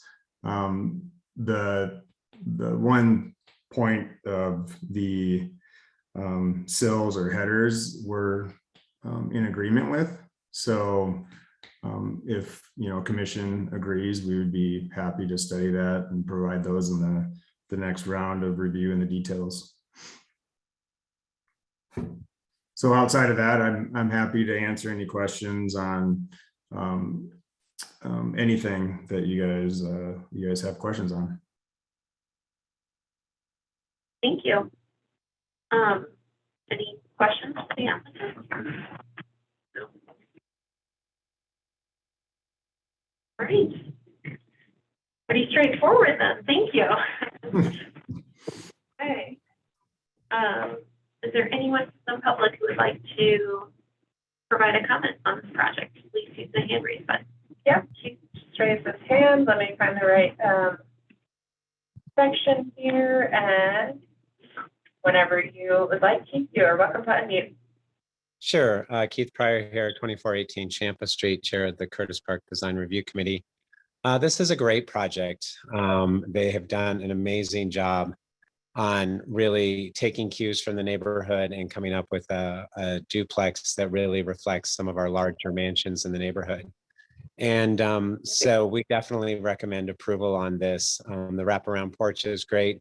The lot coverage is not an issue. This commission has numerous times approved not only houses, single family, as well as duplexes, as well as additions with this grade of lot coverage. And as Brittany pointed out, there were three structures on this lot to begin with. And so that is just a non-issue. It is 15 feet, which is what zoning requires. And we do actually have an overlay district in our historic district that allows greater lot coverage, which allows for ADUs because we do have such small lots and large homes. So this all fits very well within our contextual piece of our historic nature. And I do encourage the commission to approve this design as it is very much Curtis Park. Thank you. Thank you, Keith. Is there any other? No? Yes, sorry, Stuart, that's raised his hand. Stuart, you're welcome to unmute. Yeah, Stuart Hayden, yep, 2525 Grape Street, 80207. I don't have much to say. I just wanted to point out a curiosity with the porch. It just seems to sit a little proud of the roof above it, which I don't see really any precedent for in the given examples. Just a little peculiar, but it's a pretty small detail. Thanks. Thank you. Great. Any other comments? I don't see any other hands raised. Okay. Great, then let's go ahead and move into deliberation. I just have one comment. As the code is currently written, because this is a duplex, they can actually build an ADU on this property right now. That may change in the future. Good FYI, all right. And I have a question for you, since Stuart brought it up, that the porch roof looks a little bit proud of the porch roof to the north. I think you had mentioned that since it has a projecting bay, right? Were you thinking that? Well, I guess I'm not entirely clear on the comment. Like, it is forward of this bay, so if that's what Stuart's referring to. Oh, I think he was saying that it like when you look at the ground plan comparison, it looks like it projects a little bit forward of the adjacent home. It does do that as well. So again, I wasn't entirely clear of the comment, but it's not forward of E. So we felt because the E has this projecting bay here, that was appropriate. Okay, I think that's a good conversation for the commission to have. I don't think it's too atypical for porch one to project a little bit forward, but yeah. Okay, thanks. Maybe since I brought up the question, we could just start there. I personally kind of felt the same way, since he has that projecting bay as part of their primary structure, the home adjacent to the north. I didn't have any concerns that this new infill porch will project a little bit of crap. I read the comment by Stuart as being that the front of the porch extends further from the columns than the side of the porch. So that it's not a question of projecting into the front yard. It's a matter of how the edge of the porch relates to the edge of the roof. I see. Thank you. And I do think that it's a little odd the way it's drawn. That it should be, both sides should be symmetrical. I think if you look at the perspective, which is on sheet 15, you see that side, and it's sort of, you you see I don't- exactly the condition that Gary's talking about, and right now it's just sort of. And, yeah. You can see the elevation. Yeah. Yeah, that's a good point. So I think that's something good for the applicant to look at in the design details. Okay. Even if it was a mitered corner, and then it would die back, it could be in the same type. So the return. Exactly. Yeah, I think that flare deep on the historic Italian, if it was a major precedent, is almost captured by the bay, it looks like, and this one projects fully in front of it, so. All right, sorry, I brought up the porch. Should we scale back out and just talk? What does everybody think about the mass form concept? I guess I sort of want to follow up on what staff had to say, and I know this is getting into design details, but when you look at the location of the head of the windows on the second floor relative to the cornice, it looks like if there's any detail there, it's going to hit the cornice. And understanding that we're not in detail, but because it has to do with the size of the opening, maybe that could be addressed either by moving the windows down a little bit. I think that the configuration of the windows, it looks very appropriate, but I just worry about the head of that window. If there was a soldier course or something. Well, and maybe, you know, in design details, they'll have that cornice refined. It's not quite so. I almost wonder, since it is infill, does it need kind of an express lintel or header, or would just, you know, a sill be enough to kind of relate back to the neighborhood? I don't know. I think functionally, windows should have sills. Yeah, exactly. So that you don't have a leaky wall later down the road. Yeah. Whether it's a wood sill or a masonry sill, that's a detail, but I think the windows, the detail at the sill of the windows needs to be explored for detail.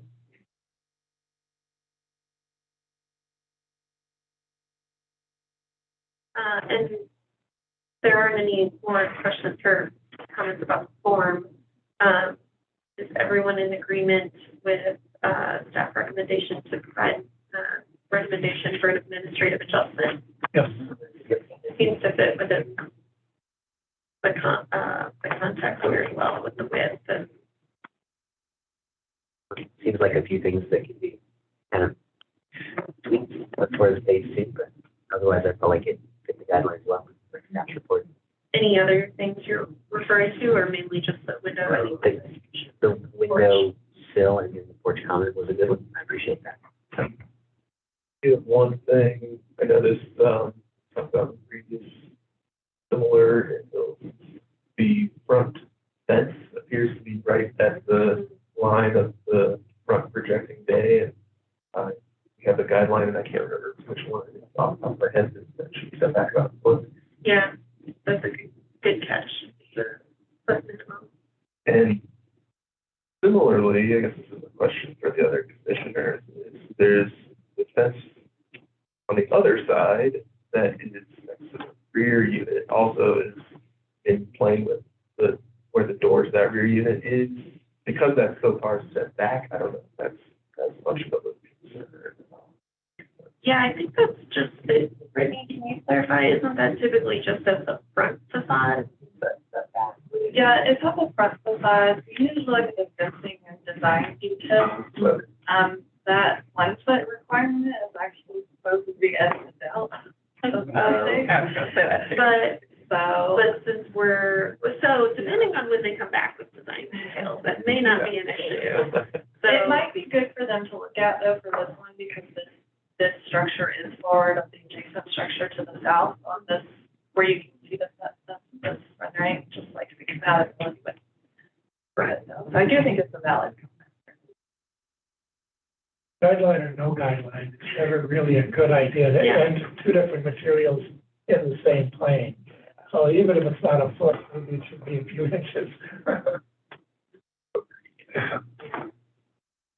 Great. Good friendly comments. one other friendly comment.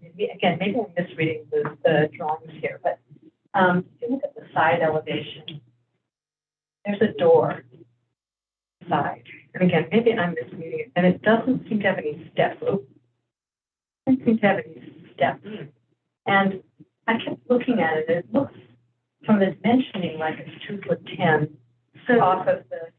That's the one that has, so the steps are to the front of it, and it's just not shown. And you're right, though, it's not shown in this. Or There's all the other. Oh, this is the It's the other side, exactly. I was looking at that, and I looked at the plan, and it looks like I just can't quite, and maybe I'm just misunderstanding, or there's something about the grading I don't get, but it looks like when and again, maybe it's possible that there's some grading that we don't understand, but no, that's a good. I thought it was the one on the north. No, I side. exactly. Like, That's the reason I thought of it, because the one on the north side does show stairs making the change in the grade, but this one, Each of those 2 units has a front and a back door, and I think that's the back door to that front unit. It's gonna need something. Yeah. Jumping. Great. Well, some good friendly comments. I mean, I would commend the applicants that I think it was really clever how they did this front to back and really seamlessly made it fit in with the Italian context. So it's really clever. Any other thoughts? Who's going to make the motion? Oh, yeah. Madam Chair, I move to recommend administrative adjustment for the height and both plane encroachment to the zoning administrator for section 12.4.5.3, the Denver zoning code, and to approve application number 2022 COA 366 for phase 1 mass forming concept, 2753 Curtis Street, as per design guidelines 4.1 through 4.5, 4.7, 4.8, 4.12, 4.18, and 4.19. Character defining features for the Curtis Park Historic District, presented testimony, submitted documentation, and information provided in the staff report. Thank you, George. Second? Second. Thank you, Graham. There's no further discussion on the motion. I'll vote. All those in favor? Aye. Opposed? Abstained? Great. Motion passes unanimously. Project is approved, so we'll see you back for design details. Next item, 3. Oh, yeah, does anybody need a bathroom break? Yeah, okay, sure. For those of you on the line, sorry, we're just gonna take a quick bathroom break and we'll pause the recording and get started. Hopefully he'll be back in time for deliberation and recording just resumed. Okay, great.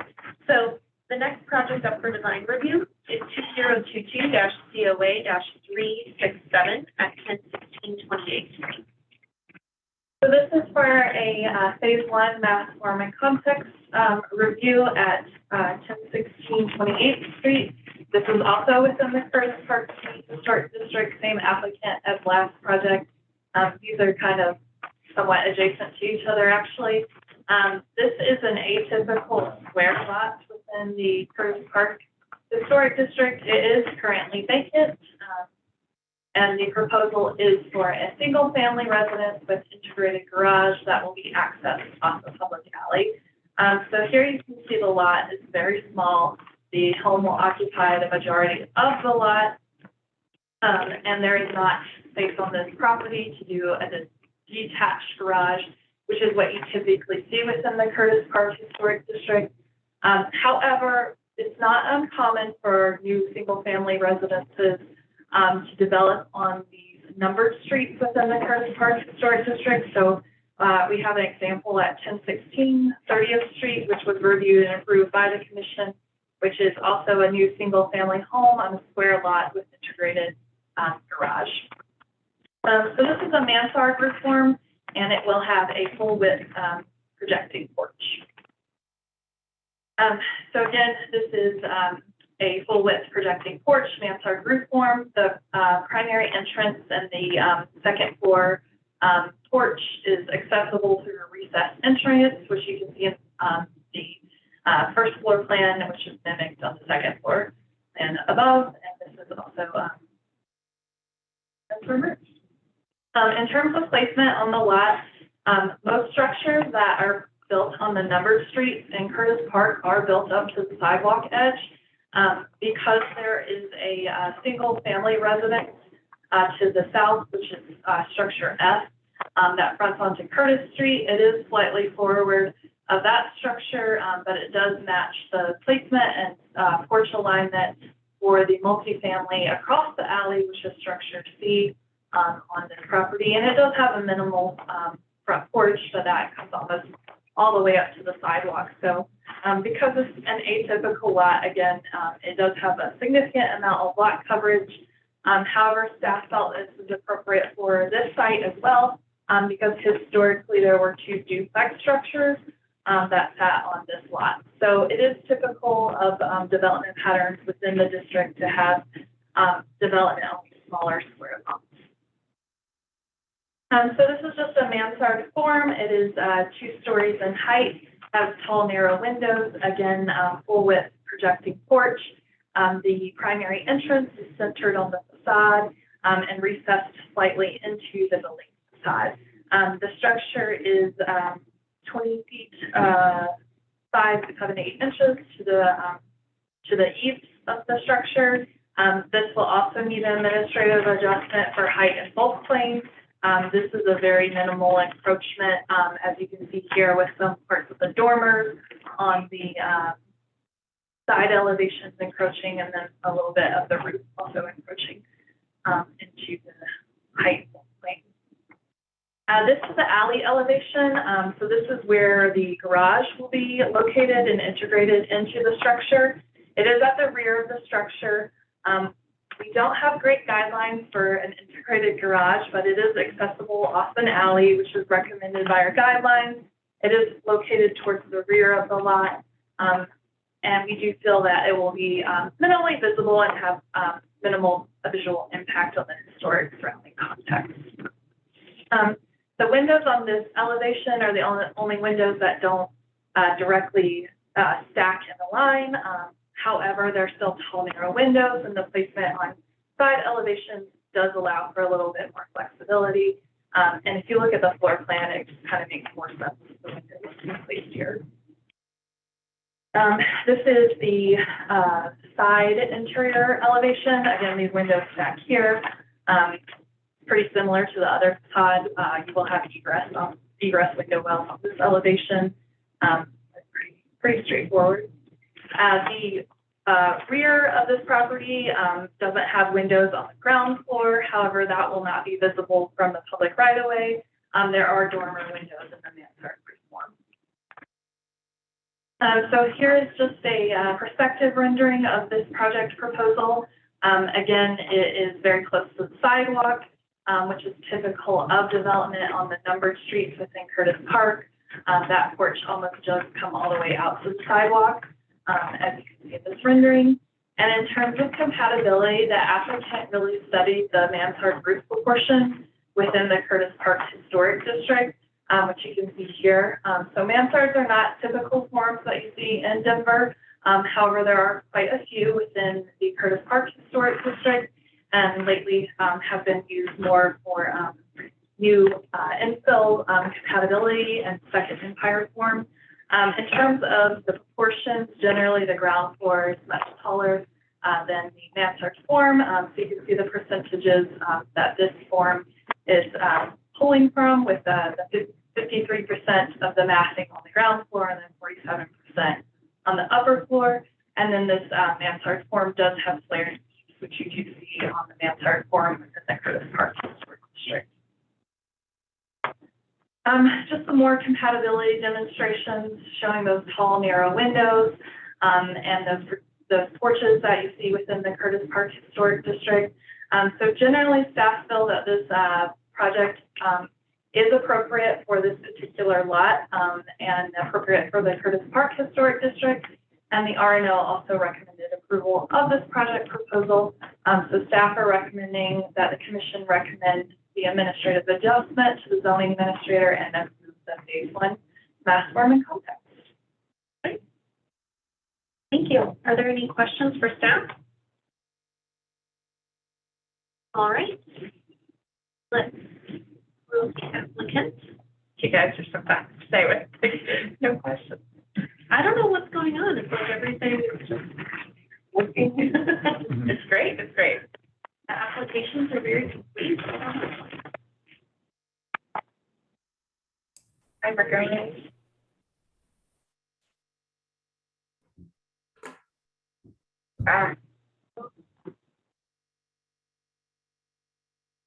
Great. So, for the record, this is the same applicant as the last presentation. So, if you don't want to give your full address and everything, you can go ahead and get started. Okay. Well, my name is Mike McAtee again, and I'll keep it short and sweet again. As Brittany always does a wonderful job at explaining what we're proposing. A couple of things just to point out.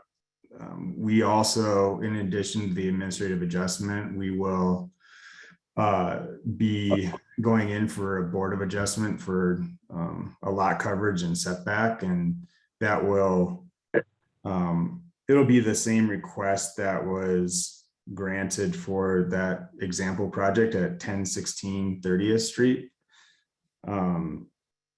And so if you guys had any questions on those, that is why we're doing that for the setbacks and lot coverage. And also just as a note, we are finishing a mansard roof style house, or actually we have finished it. We just got our COs on it on the DHA lots at 30th and Stout. So, you know, we learned a few lessons on that as far as the constructability, and feel good about this design and are excited for it. So if you guys have any questions,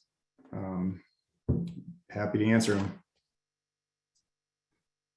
Great. Thank you. Any questions for the applicant?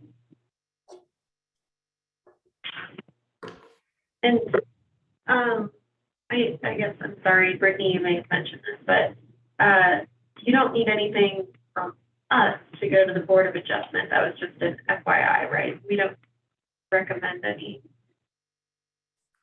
Yeah, you can look at that. Okay, gotcha. All right. Well, thanks for that heads up, Mike, and we can talk about that more in deliberation. Any other questions? Thanks for your time. And it looks like we have a public comment. If there are any other public comments, please use the hand raise button at this time. All right, Keith, I need to get to the timer. I think I make this easier. What do you have? I don't know. You sounded that. All right, Keith, you're welcome to unmute and speak when you're ready. Okay, great. Keith Pryor, 2418 Champlain Street, Curtis Park Design Review Chair. Yeah, we reviewed this one as well, and it's a great design. It's going to fit really well on that nice, unique place and placement. And like the applicant said, there was precedent for this on 30th Street. And also in two different locations on 30th Street. We did the Raven, which was a small infill that is entirely clad all in cementitious bird feather, as well as Mick Barnhart did one on 30th, I think 31st and Stout, which was a mansard design as well that sits on a very small corner lot that corners Stout and 31st. And then you have approved the mansard on the DHA lots. And so the mansard is common in Curtis Park. It is one of our more favorite designs. It does work well on small lots, giving height on that second story, but yet still fits within a really nice envelope. So they did a great job on this design, and we do recommend that the commission approve this mass and scale. Thank you. Thanks, Keith. Any other public comments? Please use the hand raise button. You do. I do know they're hand raised. No. All right. Great. And I'm going to stop sharing because then everyone can see you. like I was supposed to do last time. So sorry. Great. Yes, harder to see us when we don't each have our own individual camera. Okay, let's move into deliberation. What did everybody think about the mass form and context of this project? Again, knowing it's a unique situation with the lot, but not unprecedented as discussed. My first reaction was actually more to the functionality of the garage. But I think with the 5-foot offset, it's just a really tight access from the alley. And whether a car, I think a small car would fit. Again, not our purview, that's probably just a friendly comment. And I think the setback helps there, but it's just a tight alley. But and a garage doesn't necessarily have to store a car, maybe bikes or scooters or motorcycles. So I won't go further down that road. But I live in a mansard roofed home, so I can be a part of the club there, or a fan club, I guess. And I think it's a nice design that meets the guidelines that Brittany analyzed as well. So. I agree. I think it's a good job responding to the constraints of the site and the standards and guidelines. That makes sense. Yeah, at first I did have a comment kind of going into design details, and then after looking at all the precedents, I want to retract it. So, I mean, I used to picture a mansard roof as the roofing material wrapping down. And so when I first saw that and again, this would be a design details issue, but that they're proposing shingles along the mansard level, but standing seam at the top, I was thinking, oh, having, that be one material makes sense. However, the applicant did a great job of showing a lot of precedence within the neighborhood. I think every single one shows kind of a material change. I'm trying to look for the sheet I was looking at.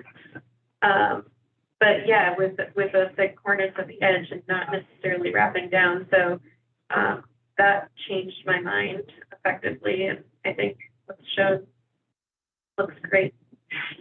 I have to say, I totally agree with you, because I think historically, the mansard, I believe, was French, and the roof came down to an entire level to mask the fact that there was actually a floor, because they were only allowed to have 2-story buildings, and they put the mansard in, and they said, oh, it's still the 3rd floor, it's really the roof. And so I had the same reaction, is that this one has a roof and a floor, and then classically the mansard roof is actually that level. But we are in a contemporary world here, and so, but I have to say I had the same reaction. Yeah, and I still, and I think maybe what happened was it started that way historically in housing, and actually evolved to what this is historically correct in the neighborhood, but for what the mansard was originally.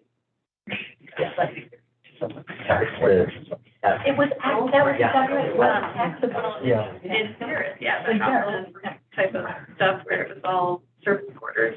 Yeah. That's a challenge with the low slope up by your limit material length. But yeah, 2840 Curtis they show, and that goes from asphalt shingle to wood shingle, and then 2601 Champa shows transition, and they all kind of have, oh my gosh, what's it called? Along the edge, they have the metal pressing, thank you. I'm like, so super feet. Yeah, so it effectively, they convinced me. So thank you for providing a thorough application. I have one friendly comment that I think will more apply to design detailing, but it seems to me like the garage door opening might be a bit more that elevation if there could be a header that is the same height as the windows on the first floor, and then maybe an infill panel or something that stands the distance between the top of the garage door. But like I said, detail item. Any other comments? All right, who's gonna make the motion? I'll make the motion. I move to recommend an administrative adjustment for the height and bulk plane encroachment to the zoning administrator per section 12.4.5.3 of the Denver zoning code, and to approve application number 2022-COA-367 for the Phase 1 mass form and context at 1016 28th Street as per design guidelines 4.1 through 4.5, 4.7 through 4.8, 4.15, 4.18, character defining features for the Curtis Park Historic District, presented testimony, submitted documentation, and information provided in the staff report. Erica? Thank you, George, for seconding. All right. There's no further discussion on the motion. Vote. In favor? Aye. Opposed? Abstained? Right. Motion passes unanimously, and the mass form and context is approved. All right, the next project up for design review today is 2022-COA-368, at 3055 South Street. Brittany had a busy day. So our next project is in the Curtis Park Historic District as well. This is actually at the DHA site. This is the last infill development on the South Street side of the property. Here you can see a few of the structures that are under construction, including that mansard form that we just discussed. So this is for the Phase 2, again, vacant lot, but the commission has already approved the mass form and context.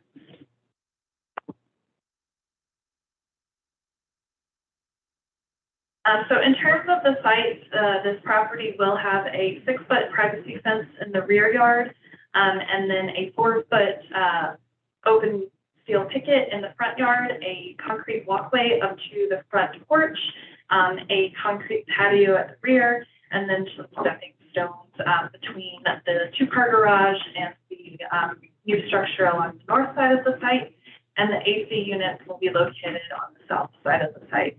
The garage will have a bench planter, which you can see here in this rendering. It is proposed to be smooth finish concrete. So all the site materials are smooth finish concrete with a wood privacy fence and steel front yard. This is a gable form with a flat roof garage. There will be skylights in the roof.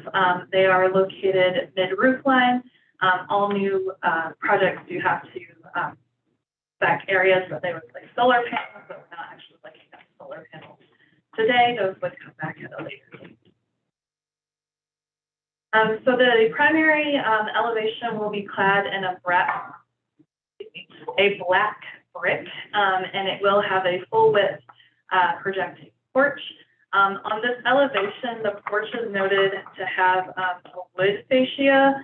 And then section details of the porch canopy are showing a metal fascia. So staff are asking for clarification on the material for the porch cover. However, either metal or would be appropriate here for this new infill proposal. This project does have the forward facade projecting just a little bit. So that is the whole portion that will be clad in the black brick. And then the gable face will have a stepped detail of brick, which you can see provided here on the screen. And then the facade will transition from brick to tongue and groove siding. You can see that detail here as well. So again, just that forward projecting portion will be clad in brick, and then the rest of the building will be clad in that tongue and groove siding. And you can see that detail here. Staff do feel that this is rather unique. However, this is what the applicant has been showing since initial conceptuals of this project. And we do feel that because this is the DHA site where most of the structures are infill, that this is appropriate for this particular building and is a way to express the unique architectural massing of this particular structure. This is the rear elevation. It has simple French doors with the large side lights on each side and transoms, and then awning windows on the second floor with fixed windows above. again, the tongue and groove siding that you'll see on the other elevations as well on this side. This is the side elevation. There have been no changes to windows, openings, and proportions on the side elevation. The building will have a raised foundation, which you can see here, which will be smooth finished concrete. Again, this is where you can really see that transition from the brick material to that tongue and groove siding on that front projecting piece. The porch will have a steel railing, which you can see here, which is pretty. This is the south elevation. So there has been a change in the window proportions on the south elevation. So windows A and F weren't previously part of your submittal. However, they are located at the rear. Although they are horizontal windows, and you don't typically see horizontal windows within the Curtis Park Historic District, staff felt that they were allowing for light to go into the kitchen. So there is a section detail in your packet that show that these are between the cabinets. I don't actually have that in my presentation, but because it's at the rear and there will be privacy fencing around this property, staff weren't too concerned about that horizontal window there. And this is also the elevation that the AC units will be placed on. All of the windows will be inset into the wall plane. For the windows on the tongue and groove siding, they'll be inset 2 inches. And then for the windows on the brick front facade, a little over 3 inches. They will have a brick sill here, and then just kind of a aluminum trim piece for the sill for the tongue and groove siding. So this is the entry canopy detail. So again, this is where it notes that it will be wood versus the elevations that note metal. So we would just like clarification on what that fascia material is on the canopy. Again, either is appropriate. It will have integrated recessed cam lights and the elevation or detail on the screen. This is the garage structure. It'll be clad in that same tongue and groove siding that will have that horizontal application, 4-inch reveal. Very simple structure with the aluminum steel roll-up door, and then a man door on the interior lot side. And here you can see that raised concrete linter that will be part of the garage. So here are the proposed materials. Again, just that smooth finished concrete, that black brick for the front facade. The tongue and groove will be a red cedar and Delta black. The porch ceiling and the soffit eaves will be this western red smooth cedar. And then you have the flat mounted skylights, and then all the trim will be painted ironwork from Sherwin. So here is just a side kind of elevation perspective of the structure. Again, large overhanging eaves, projecting front porch, privacy fencing in the rear, and then open picket, steel picket in the front yard that matches the steel picket design of the front porch. So staff are recommending conditional approval of this project. And the conditions relating to this project have to do with egress windows that are in the basement level of the home. So they are shown in site plan, but not in elevation. They are on the side, so we don't have too many concerns, but we do need to have them shown in elevation and not just site plan, which I deleted in favor of the landscape plan, and I knew there was a reason I had put it in here. But there are egress on the side elevations of the home, so we're just requesting that they clarify the porch materials and provide details on those egress windows and the window wells that are associated with those egress on the side of the home. Right. Thanks, Brittany. Are there any questions for staff? No? All right. Applicant present? Hey, I'm just getting the phone number so I can allow them to unmute the van. For the applicant, Yes, is that not them? I have Jonathan, Sunny, and Mary Elise McSimon. Okay. And could get Jonathan. Here's Mary.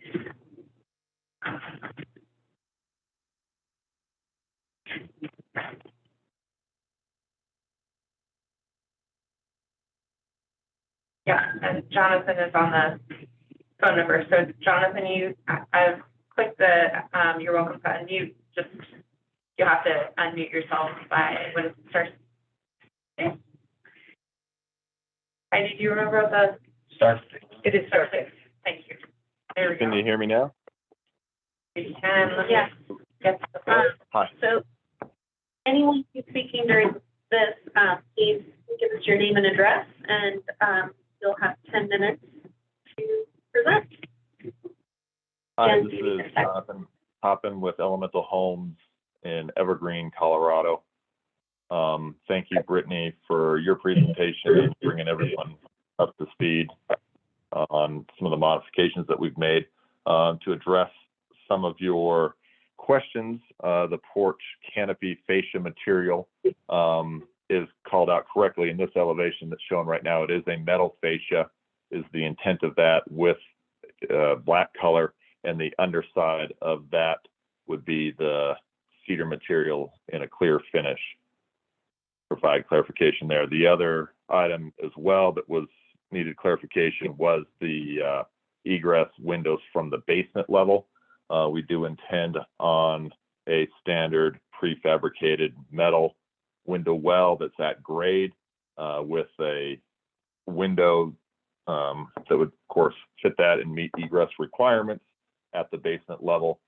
We just neglected to show that because in all the elevations from the street and behind the fence, everything was kind of out of sight and out of our mind. So, but we're happy to provide that information in detail and add that to our drawings. The other thing to note that we had we had commented on last time was the way that we're designing and trying to turn the corner. As Brittany said, that's a little bit atypical, but we figured out that, you know, as we were designing and looking at this, that in our minds, this turning and switching from the brick front facade to the siding on the both long side elevations was a really elegant way of actually turning the corner architecturally. We've come up with essentially what looks like a little cork miter. It's a pre-finished metal trim component that nicely terminates the wood in both directions, and then also where that abuts the brick, we also have that thin piece of metal in there that allows that wood to terminate and then transition to the brick. Another way where we've actually taken that same kind of cork miter piece with that pre-finished metal trim was actually integrating it on the side elevations at the windows. As we do the window surround is what we've come up with to inset those windows at 2 inches, as Brittany mentioned, and using that same detail around the windows that allows us to actually turn that in and give the window some depth at those locations. And let's see what other things that we needed to talk about. Oh, the other thing that we also did modify since the last time, if you look at the front elevation, is the brick patterning itself, based on your comments where we took the textured brick at the top of the gable. We've played with that proportion, lowered it down per your comments, and then we've also added in at the window head and the window sill brick details there that also help tie this in with the historic context. And I think that's all I wanted to touch on, but happy to answer any questions. Thank you. Are there questions? Yeah, I have a question. This is Gary. I'm looking at your windowsill detail in the wood siding. And I'm wondering, I noticed you're using that aluminum trim all the way around the opening. I'm wondering if you're concerned about how water sheds off the sill with that particular detail, and whether or not a more conventional sill would be a better detail without interfering with your design idea about having that aluminum trim. Yeah, right at the sill, I'd probably honestly, as you mentioned that, maybe I carry we'd probably slope it slightly that's not shown there, right? So it's shedding water, or I carry a little piece of metal flash across the bottom edge of that to make sure that I have an impervious surface there, and maybe we treat that sill slightly different. That's a good point. Thank you. But that would still allow us to do the both jams and the head in that same detail, and still have that little notch even at the sill but just switch to maybe a metal flashing material at the actual sill itself. Other questions? Go ahead, Erica. Thanks. I had another question about the window heads and sills. It looks like on the east elevation, the front, that you're showing them to end right at the edge of the window, so not, kind of extending past the opening. Is that shown correctly? Is that your intention? Sorry, I'm not following exactly what your question is there. Where the little metal trim component is at, or? So right, I guess maybe I'm for not. the brick detail. The what detail? The brick? Right, the brick. Is it ending right at the opening edges of both at the heads and the sills, or is that your intention, is to have it end right at the opening, or to extend past? That is the current intent, yes. Okay. Thank you. Yep. And to dovetail on that question, it looks like window F, a few are labeled F, on the east elevation on the floor, that window doesn't show a Rolox sill. Will there be a brick sill on that first floor window as well, like the second story windows? Yeah, right now it's tough to see in the elevation, but yeah, with the brick and just the way that it kind of rendered there. But yeah, the intent is a sill at the bottom of that window as well, the same brick detail at all the windows in the brick. Okay. Graham, did you have a question too? I do. In the section that you're showing on sheet L1-9.1, the roof is trussed and played into the height overall. And this is maybe more of a mass form context question, but I'm just reminding, as we talked about it, is there a design requirement for that truss as opposed to just simple framing, being a fairly narrow building? Just hoping to clarify that. So you're asking where it's projecting, or? The overall height, kind of the vaulted second floor ceiling, having a truss opposed to like a simple, stick frame. We're showing we have a scissor truss throughout the home, and that's the heights are derived based on having that vaulted ceiling versus a flat ceiling at that second level to provide more volume for the interior spaces. So that's really driven from the requirements for that scissor truss. But a non-functional attic space, essentially. Yeah, the attic space above, yes, is non-functional attic space. Yeah, just void space at that point. And were you asking if it's structurally required to be a scissor truss versus? Yeah, I guess my question gets to, I think we're kind of all floating around the second floor windows and headers and sills and just the interaction there, and whether that was a structural requirement or, doing the same thing, the framed roof with a vault, but a direct insulation versus the trusses, I guess is where my curiosity was. Yeah, no, the trusses for us and for our clients was the approach versus a stick framed option or something along those lines that really helped from a cost perspective, as well as the executing with the ridge beam. It's a little bit harder and more difficult from a constructability perspective, as well as a cost.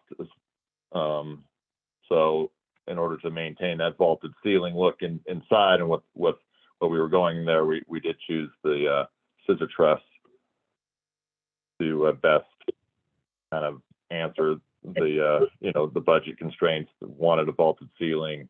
And then, of course, yeah, that does, ultimately with the window, the head heights, right, it drives those as well. Thank you for clarifying. I don't know if that answers or not, but. Yep, absolutely. Any other questions? Hi, can you tell me what's the dimension of the brick return? I'm not sure we have that right now. I want to say it's 1 foot. Thank you. Larry, did you have a question too? Yeah, can you talk to us a bit about the grade of cedar being used in both the siding and the soffits? Yeah, so the siding, we're purchasing cedar from Delta Millworks, who's a company down in Texas that provides great Shoshughi-Ban product and cedar. So we're doing the Western red cedar for the clear is their actual clear finish, which is a knot-free finish. And then their Shoshughi-Ban product there, that's the Delta Black product, has some knots that has that charred finish on it. That's a really beautiful product. Thank you.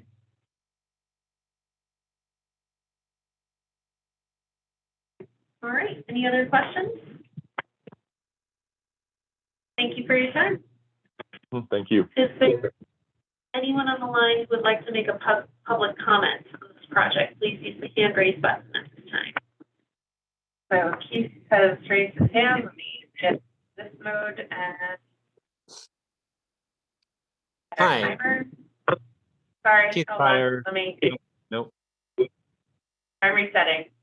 Wait, why is it still going? Sorry. Okay, go ahead. All right, Keith Pryor, 2418 Champa, Curtis Park Design Review Chair.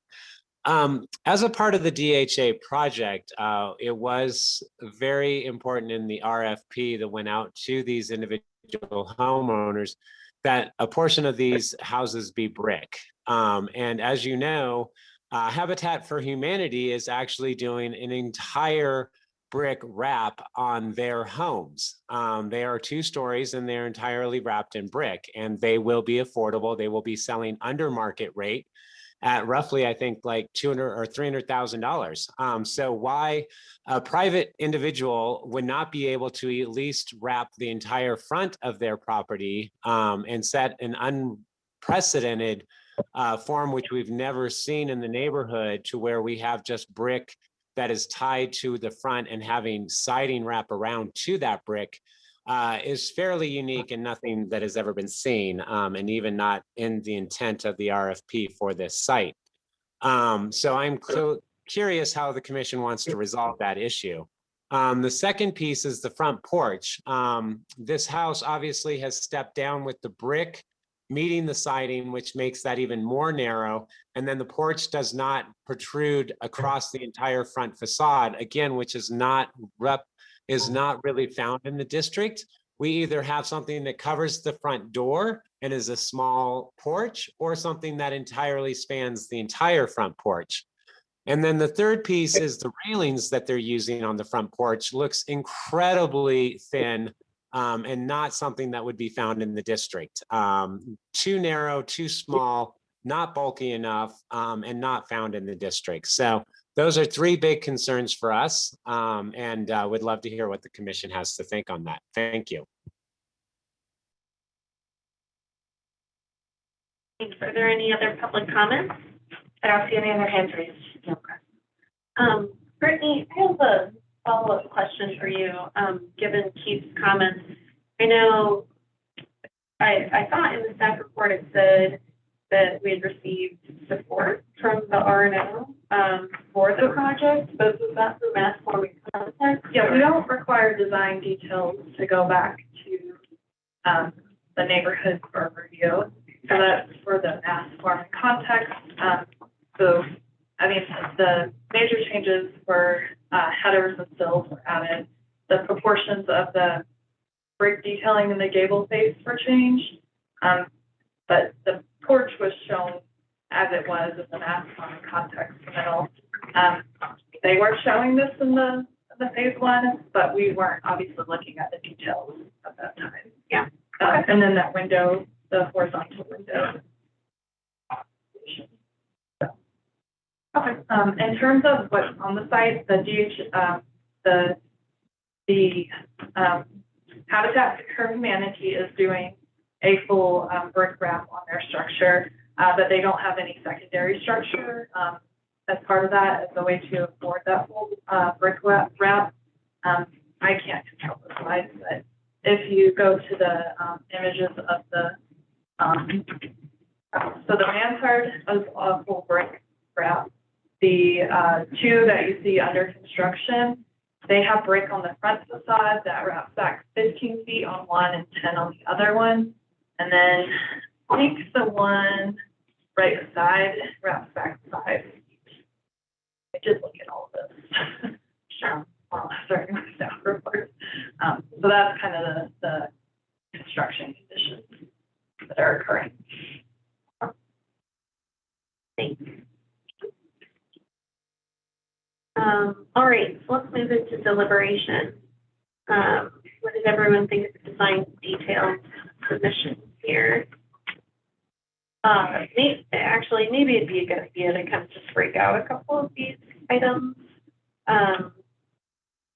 So staff comments about the egress windows and the canopy fascias. It sounds like the applicant can address those really easily. Probably no further discussion needed on that. Let's talk about the brick at the front. Did anyone else, since Keith brought that up, did anyone else have any concerns with the brick not wrapping the facade? It is atypical of what we normally see, and I believe we talked about that in the phase one, but again, it wasn't design details, so we didn't have to make judgment on materials at that point.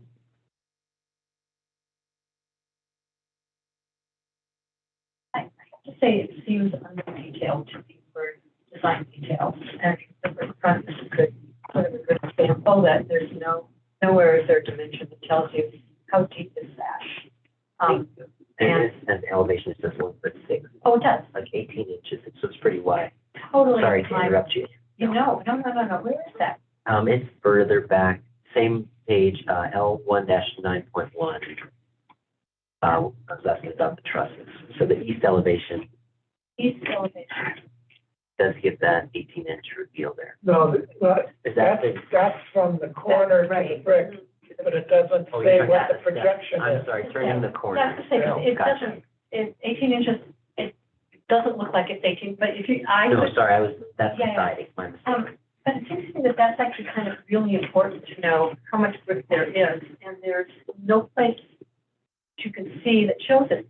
And one of the things that's sort of odd about it, and again, this is either contemporary interpretation or a myth, it's hard to know, is that there's this heavy duty detail of what would be corbelled brick on the top, at the top of the gable end, to something that's actually almost paper thin.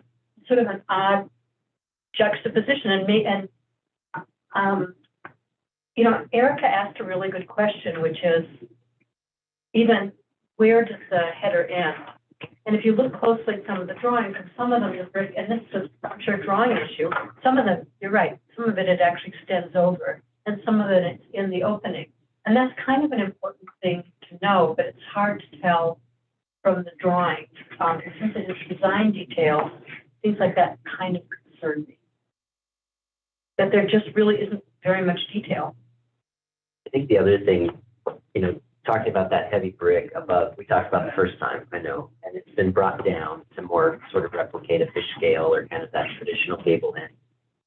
In my mind, I can't make up my mind, I should say, as to whether it's trying to be a story and a half or a two-story with like an attic, the vaulted ceiling, and that the placement of those headers, whether they extend beyond that in relation to where the second floor plate would be or where the eaves come down, has been hard to reconcile. And I was looking at, guideline 4.5 here that talks about design it to be key or new construction, but features of the historic district. I think the precedent that the applicant gave showing, first page of kind of the taller taller, more grand Victorian structures that is giving kind of a window layout on the second page that gets into the brick front gable.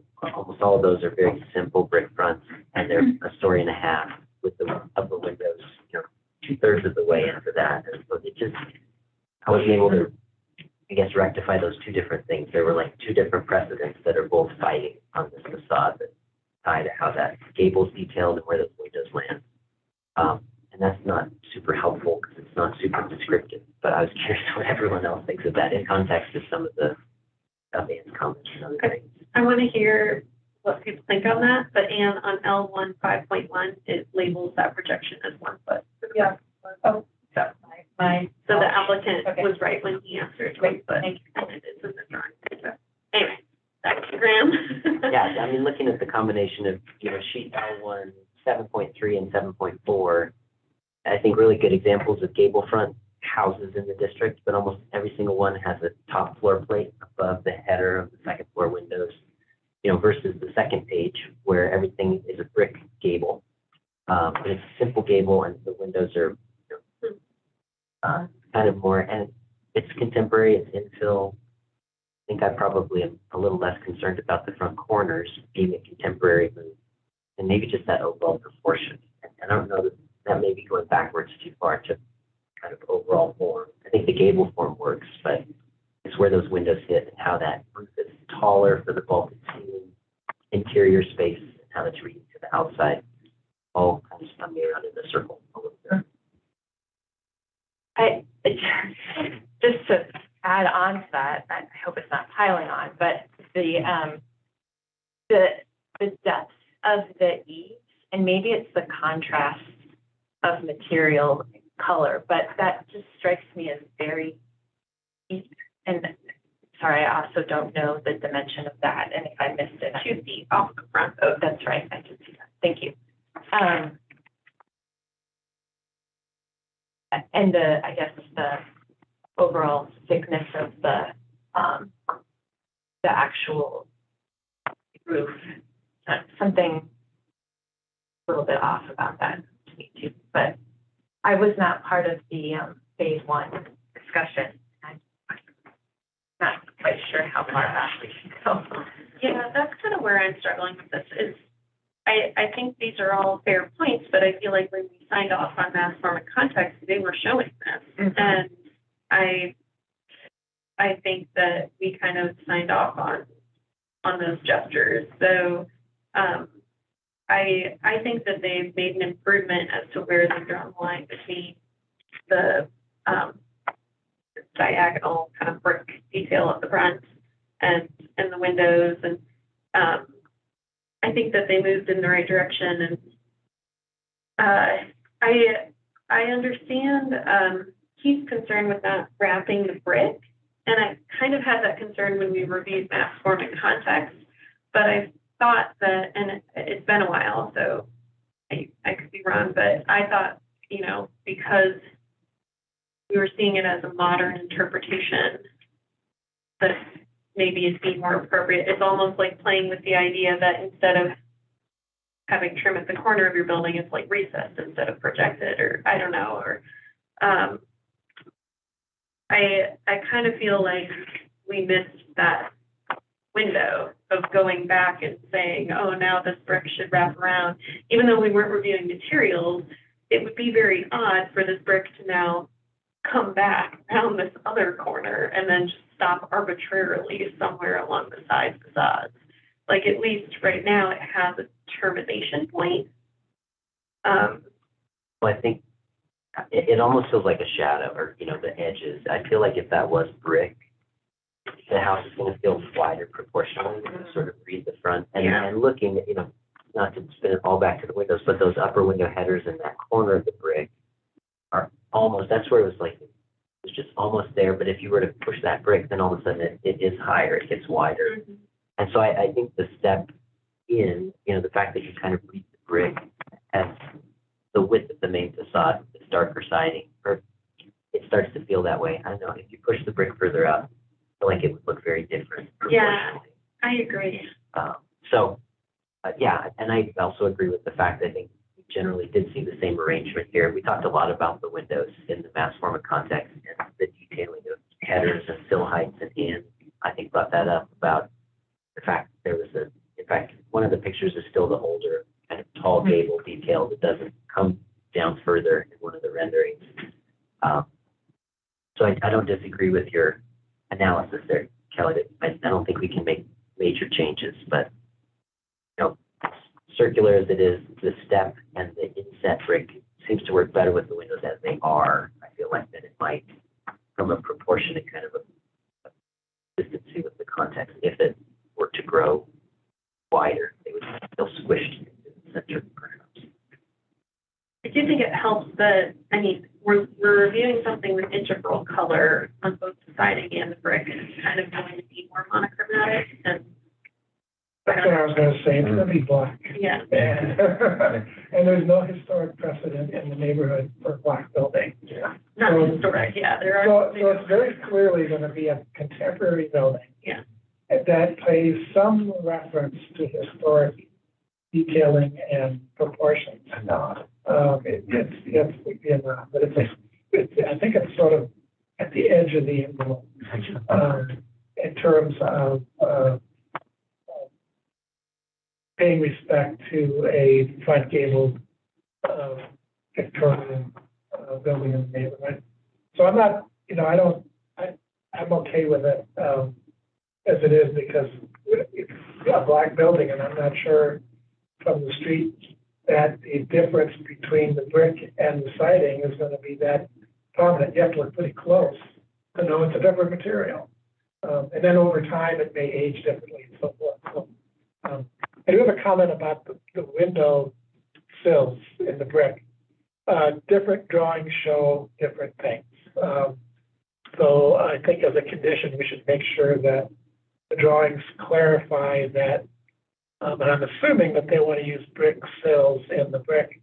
One of the elevation drawings shows brick, but it shows running bond, and the other drawings show either a roll-lock or a header. It's hard to tell.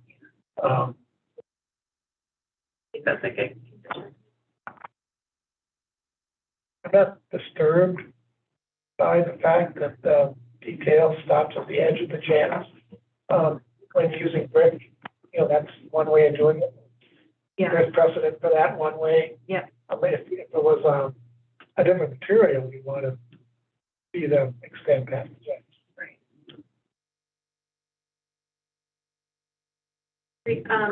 Let's talk about the porch. I personally felt this kind of falls back into the mass farming context too, that we had approved the porch extends not going the entire front facade, but it does go that entire bay that projects out the brick area.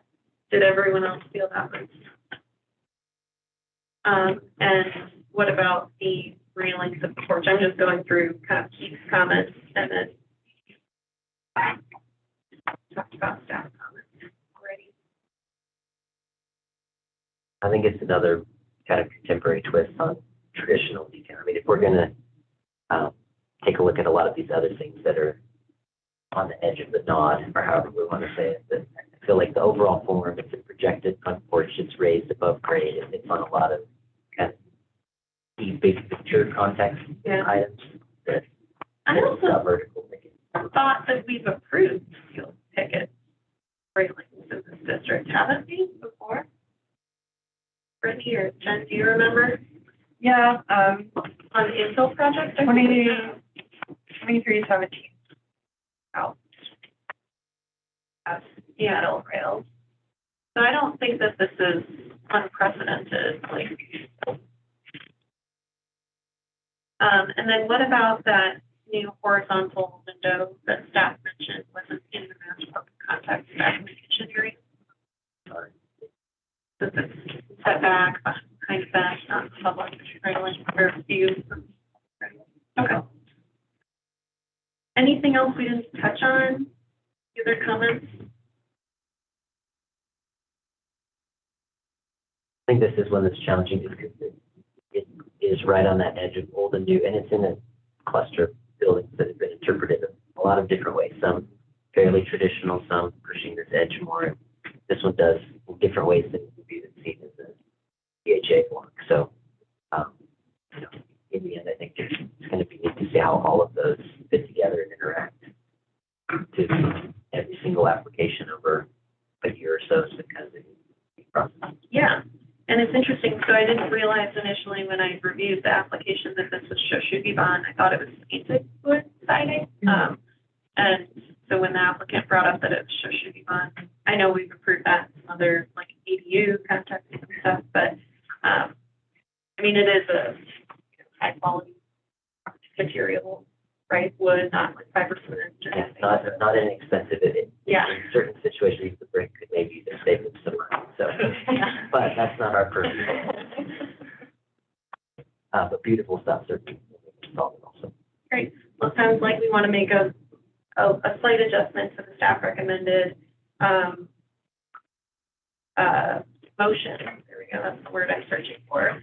To add to inconsistencies with the Sullivan heads, but would like to make the motion. Madam Chair, I move to conditionally approve application number 2022-COA-368 for the phase 2 design details at 3055 Stout Street as per design guidelines 4.2 through 4.6, 4.8, 4.14, 4.15, 4.18, 4.19, 5.9, 5.21, 5.23.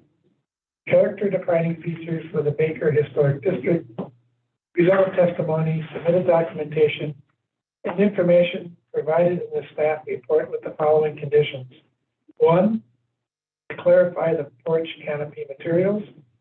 2, to provide detail on egress windows in elevation and in the window schedule. 3, to provide egress well material construction information. And 4, to clarify the use of brick headers and sills at the windows in the brick veneer. Thank you, Gary. Do we have a second? I'll second. Thanks, Erica. I would like to make a correction that it's the Curtis Park Historic District. Oh, Okay, great. I'll accept that. Great, motion accepted. Erica, gather you accepted since you made the comments, so there's no further discussion on the motion. Call for the vote. All those in favor? Aye. Opposed? Abstained? All right, motion passes unanimously. The project is conditionally approved. And the applicant can work with staff to address those conditions. All right, we have one more design review project today, and that's 2022-COA-374 at 1416 Platt Street, the Denver Tramway Building. So our last application today is at an individual Denver landmark, the Denver Tramway Building. I can turn on that video. Brittany, as you're getting going too, your staff report mentions work that was previously done, that we were part of. We're not a part of any of the future work, but I figured there was no from a refusal or just to state that for the record that very familiar, but not because of any familiarity with this scope of work. So You haven't had any involvement on one. not only what we're looking at now, but one of the previous things we were involved in. So I don't think that changes my ability to look at it objectively, but Thanks for the full disclosure. sure. I'm gonna get you to remote control. Oops, that's Brian. Sorry, Brian. There you go. So this is for riot glass install in the lower sashes of the ground floor and trench windows at the Denver Tramway Power Plant building. So riot glass is a security retrofit and glass framing system designed to provide protection against forced entry and ballistic threats. It's comprised of laminated glass and aluminum frame.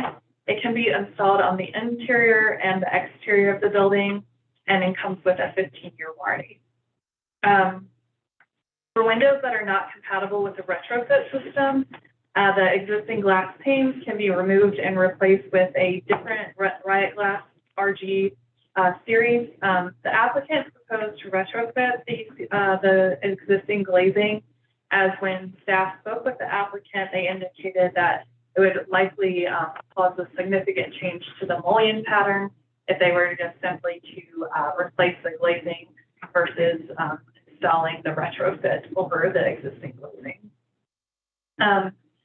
So because the windows are based on the historic windows that were in the building, we discourage the applicant from pursuing that approach.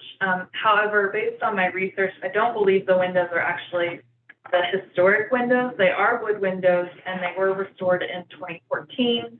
But I do believe that when REI acquired this building in the 90s, they replaced a number of the windows on this building. So I can't exactly answer how many are historic and how many are not historic, but I don't believe that they are, as some of the plans from the 90s indicate these windows and doors.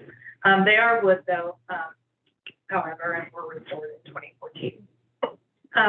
In 2021, the commission reviewed and approved the replacement of 43 sandstone sills with new sandstone sills and replacement of 2 concrete sills with new sandstone sills. So the majority of the sills on the building have been replaced. There are also some wood sills on the building, but where this current retrofit is proposed, it's mostly going to impact the sandstone sills. So the applicant has stated that the Riot Glass is necessary as the existing window panes have been broken several times and take several months to replace due to the needed specialization to cut them because of the mullion patterns of the existing windows.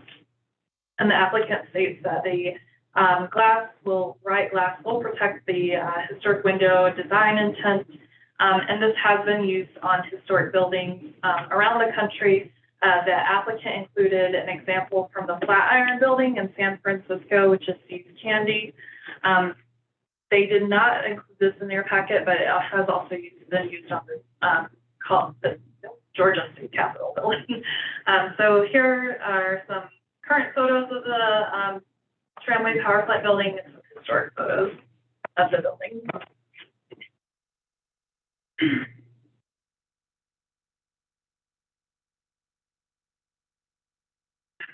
Okay. So the proposed alterations will occur on all of the lower sashes of the windows that are arched on the ground floor.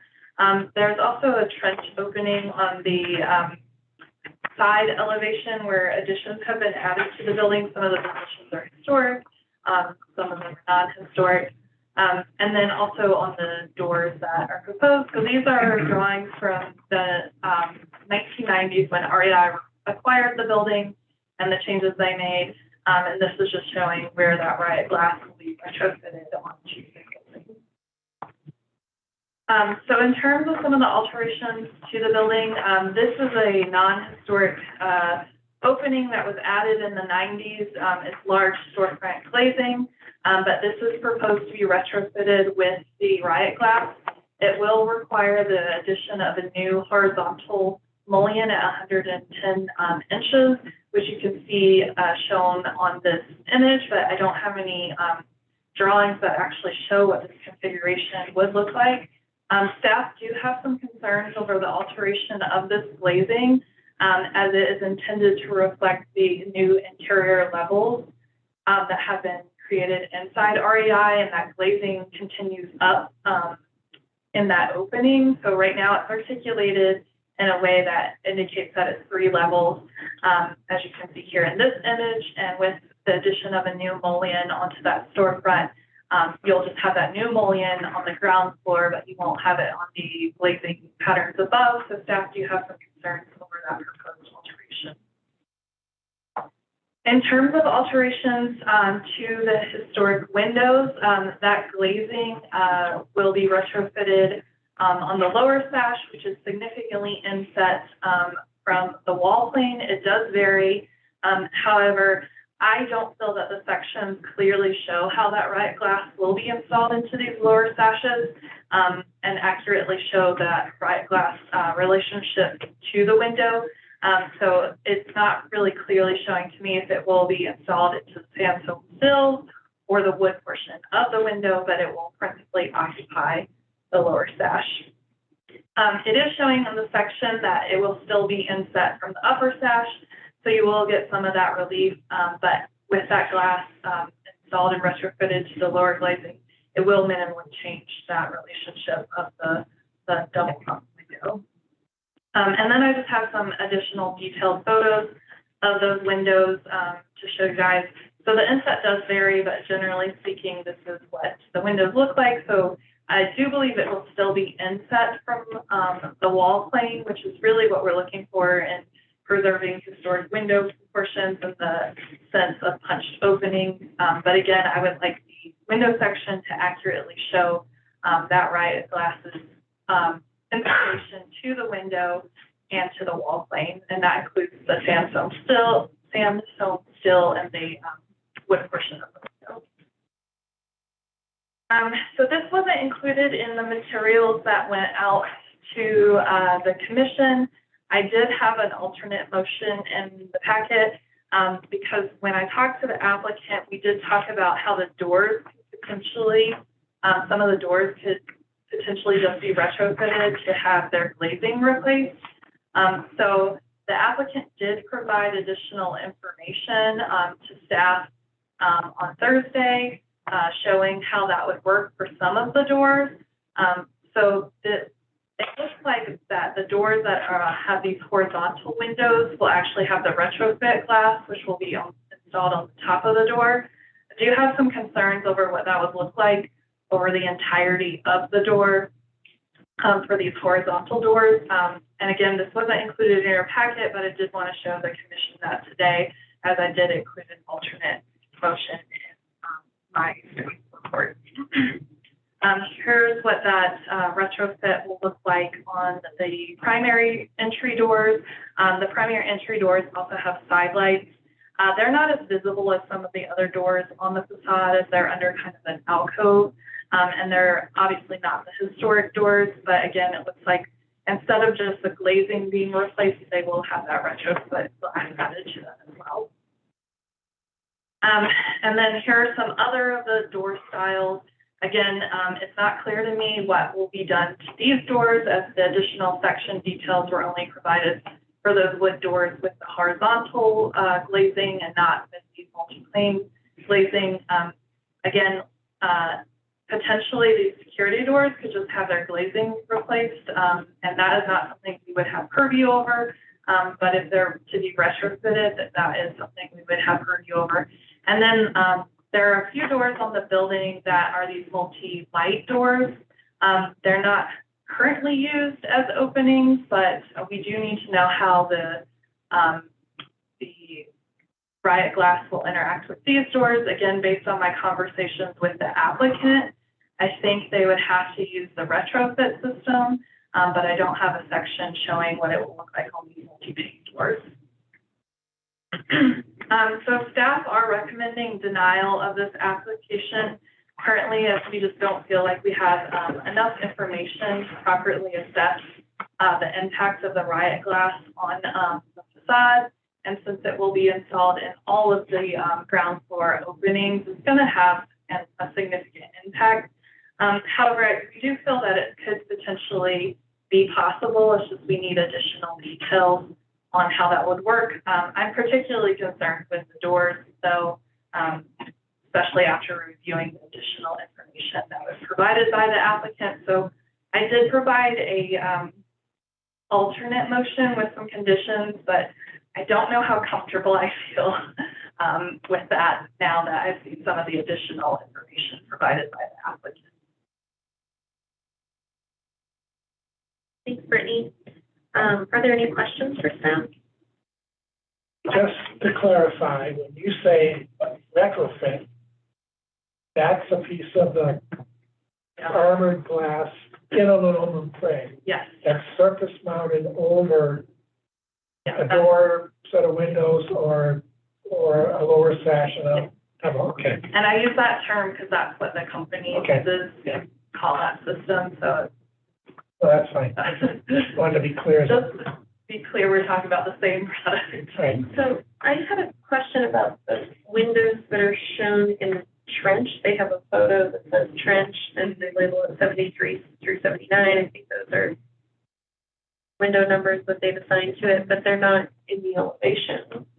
Yep. And so it's, I guess, it's just that they also plan to install them on each of those windows and doors. Is that That is my understanding, but again, that's another piece of information that's not too clear in the packet, and again, that's why I'm recommending denial. And am I understanding it right, that all of the windows are wood? That's my understanding. And was there any exploration of installing on the inside? That's a great question. But I do think it's because they've had like the glazing broken from the exterior. Any other questions for staff? We can ask additional questions now. Great, are they promoted? Yes, looks like it. Great, all right, when you're ready, please start with your name and address. You have up to 10 minutes. Hold on a second.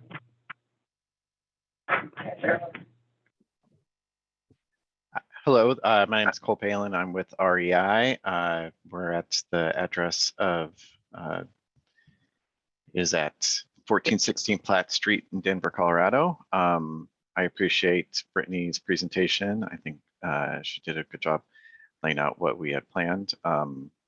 And just from our point of view, we have had several break-ins, greatly affecting the morale of the store, also providing long-term board ups of many of our windows because we are working to get those windows replaced in the historical way.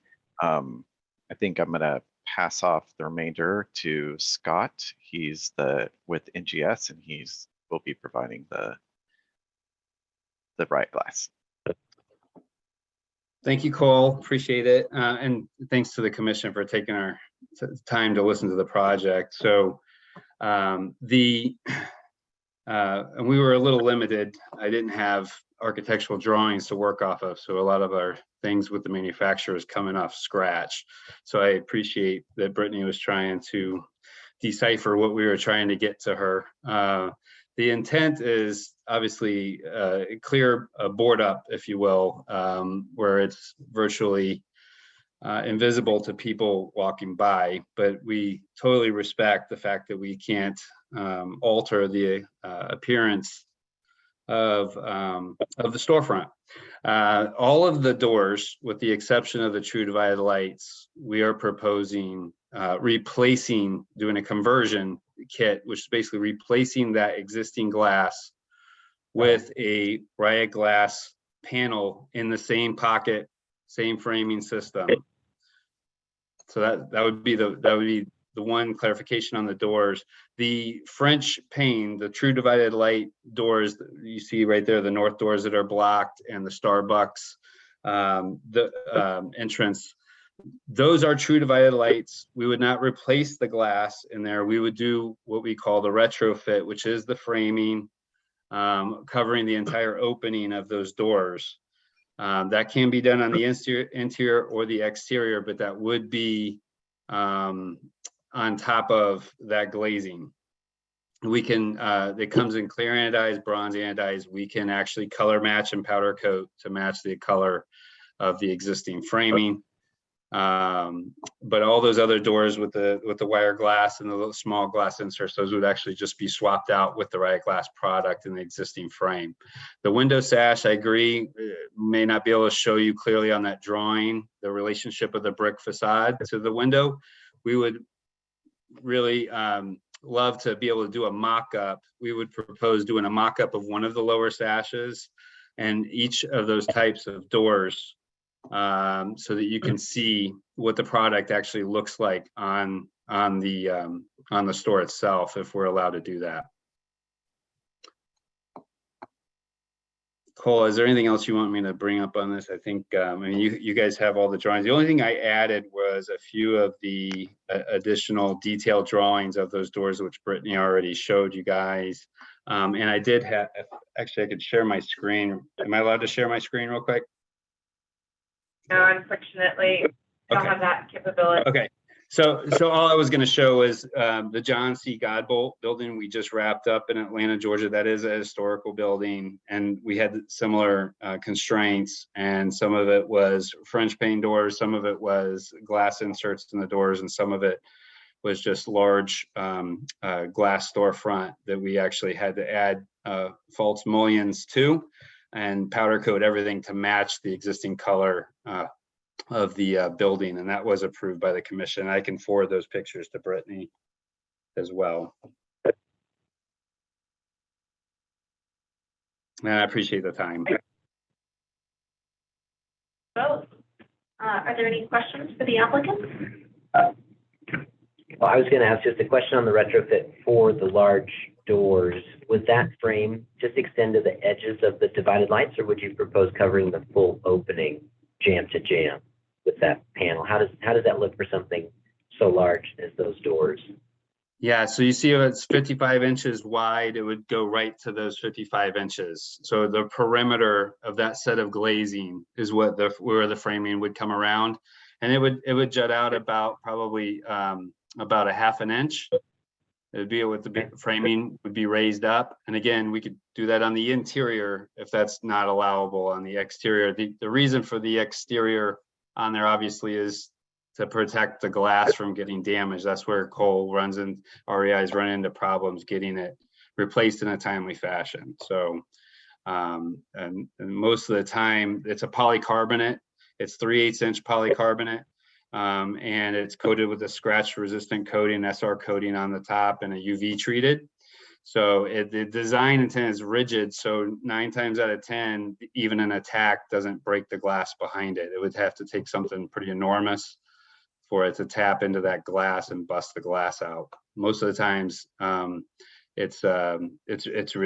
just see a couple of scuff marks on the panel itself, and nothing, no damage to the interior. On the big doors that 55 inches wide and the full height, your product, the polycarbonate, that would be one clear span, or would it have to be divided into smaller pieces? So we proposed just to go up to the height that's shown on that drawing right there, up to the 77, and go across the mullion there and cut it off, because those are really tall doors. We typically try to just go ground level so you can't reach.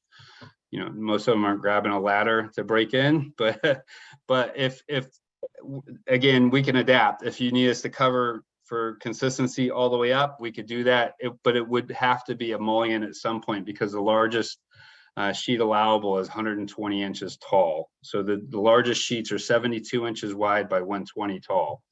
And obviously with polycarbonate, the larger you go, the more give you get with the panel, which means it can go further in when you're banging on it, trying to get in. So we like the smaller, more rigid panels for that reason. But whatever we have to do to fall in line with your guidelines, we can do. No, that's helpful. Thank you. Yeah, I have a question. Can you tell us what are the dimensions of the retrofit frame? The size, the depth by the width. I mean, there's a drawing in your packet that shows it applied to the lower sash of a double hung window, but there's no dimensions on it. So I'm just wondering how big is it? It's an inch, 1 inch. An inch by an inch? An inch by an inch, yes, sir. Thank you. And the polycarbonate, does it have any yellowing properties over time with sun exposure? Or, I mean, what have you seen over the duration of install for these? So the product's been on the market for 5 years. So we don't have anything in the field past 5 years old, although it's been weather tested by HP White up to 25 years. It's got a UV treatment to it to prevent the yellowing. It's not general purpose poly. It's actually manufactured in Huntington Beach, California by Riot Glass is the manufacturer. We're the national dealer for Riot Glass. And so they've got like I said, a UV treatment, and it's also got an SR coating, scratch resistant coating. So it's pretty durable and it's optically clear, very similar to regular glass, about a 13% reflectivity. And did you look at installing bullet resistant window film as opposed to, maybe this is more for the REI? We're the largest window film dealer in North America. We're the largest dealer by 3M. So we do 3M security film all over the country. We do it for REI as well.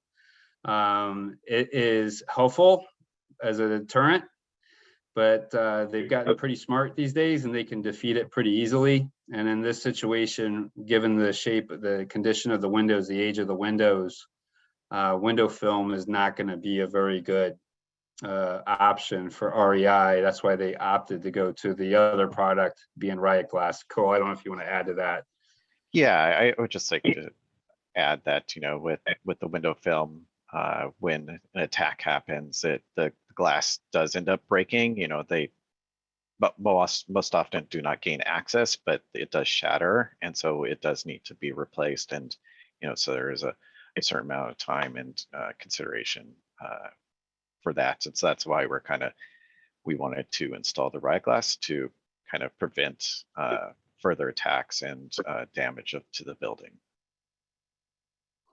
Sure, I figured that was probably the case since that's why you're proposing them on the exterior, but I just thought I'd ask. Thank you. Yeah. Any other questions for the applicant? Great. Well, thank you for your time. Thank you.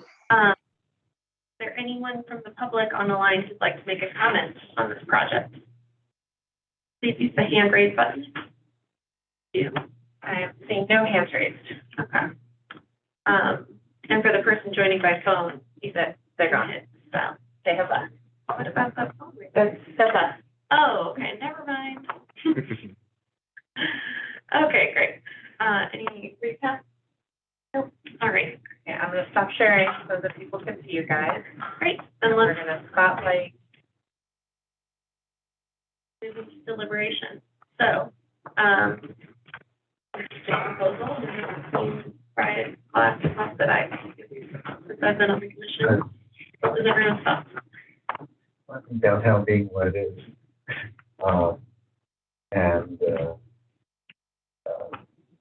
I don't think the denial is appropriate at this point. It looks like what they're lacking are some details. The questions which were pretty well answered by the contributor of glass. So I think the conditional approval with some additional information, then perhaps a mock-up. But the fact that it can be installed inside the trench panel windows, doors, would be invisible to the outside, but provide. They're proposing them on the exterior. They're proposing it to the outside. Yeah. Right. And propose to the inside. So would you, for conditional approval for you, you're saying that you'd rather move to the if possible, then you have no impact on the sort of the of the window punch or anything. But they do need, that trench provides a lot of privacy for Andrew. Well, and I do just want to mention that just because we denied it today doesn't mean they couldn't resubmit. Oh, no. I mean, as Brittany had mentioned, with more information too. So Fine. there's an option. Schedules being what they are too, so. Yeah. That's true. I think the building presents enough unique conditions that it's hard to apply one product there. I was glad to hear that the doors are getting that retrofit. Yeah. That's the wrong word. It's not a retrofit, an insert kit. Yeah. I think that it seems like the two concerns that I had from the window perspective is how the sight lines line up under the double hungs, which is Gary's question to the dimensions. The windows are huge. They are newer replacement wood windows with insulated glass, which is a pain to replace because at this point it's 6, 8, 10 weeks to get a piece of insulated glass. And so I understand the desire to have them on the outside. And I think, the overlap, if you will, is that thicker sightline at the meeting rail because of the size of the windows, maybe minimized against these larger windows than if they were smaller. Having the visible bottom rail of the window behind the glass is a little funky sometimes, trying to match up that sightline to physical with other historic storm window retrofits or things like that. And I think it is a good question about, the 15-year warranty and the yellowing and the durability of polycarbonate, on a really exposed south face. And that's really more of a product and the owner understanding the lifespan of this material, but plastic yellows, no matter how fancy it is. And it can still stop bullets, but it can be yellow. And, I don't know, does that become an integral color? Like optically clear to non-optically. And I don't know the specific product. It's every other window restoration project where polycarbonate or Lexan or acrylic or whatever it might be is installed. There's a definite link of that clarity to the product. Again, not being specifically familiar with this particular polycarbonate. But those are my questions and thoughts. And I feel like in the trench, that's not very visible. In the doors, if you can swap, insulated glazing units for the ballistic, that's not going to be noticeable. But I think the large. Well, those clearly aren't historic doors, so it's Correct. even less of a concern. No, I think in this case, the big doors and the windows are all replacements. With good. But they are matching the original design. Correct. So that's, in my mind, it doesn't matter if they're historic or not as far as like what we're doing. I'm sorry to interrupt you, Graham. Oh, no, that's fine. I'm good. Wanting Thank to you. kind of add on to what you're saying. No, and I agree. I think it seems like the big doors, the two pairs of big doors, and then the interaction of the double windows are the two more problematic places. I think the system works well in a lot of other places on the building. I agree with that. Does everyone agree with that? That statement that really in the trench and where the glazing can be swapped out in a kit in the doors, that's not as much of an issue as it is in the double. You all agree with that? It feels like in the lesser of evils also, I think that, under the upper sash of the double, less visible than just stuck on the face of the big door right there. So maybe if there's a compromise or a condition where, it's not ideal if someone were to throw a rock or something in those big doors and you have broken glass, that was interior, which would ultimately satisfy the occupant safety, but not be visible. Maybe just those two doors are really the most problematic. And I'm throwing that out there just as a possibility. I have a question for staff, and that's, they had mentioned a mock-up. How, have we ever reviewed something where they do a mock-up or like approved a mock-up and then additional upon mock-up? Not in my experience. I just was thinking about how if we could say, I don't know, it would be so a lighting mock-up was done on the gates beside the Capitol and Civic Center Park, but that was something that came back to the commission for review. It's not something we as staff administratively reviewed. But I think it was more like, I'd say in terms of my suggestion, I felt like if I didn't clearly understand the relationship of the install to the windows, like the mock-up would have helped me understand that a little bit better. Well, and that's why I was wondering, because if they mentioned it, I think it's a great idea, but as a commission, it's very easy for the owner and the contractor to do that and review it together, but it's a little more complicated when we get involved. I wasn't sure if we could approve a mock-up on these areas, and then they come back with the photos, or I don't know. To me, this whole thing seems like a documentation issue, because to do a mock-up, they have to do a drawing. And we could look at a drawing. We look at drawings all the time, say, you know, and maybe if the drawing's not convincing, but I just think the whole thing is a documentation issue, because there are lots of situations that they've clearly resolved pretty well. And if we could see them, we would say, exactly, doors, that's fine, trenches, that's fine, big windows, maybe we need to see them again. And also, I guess, in terms of the big windows, I sort of wonder about the reversibility of it, because these are not original.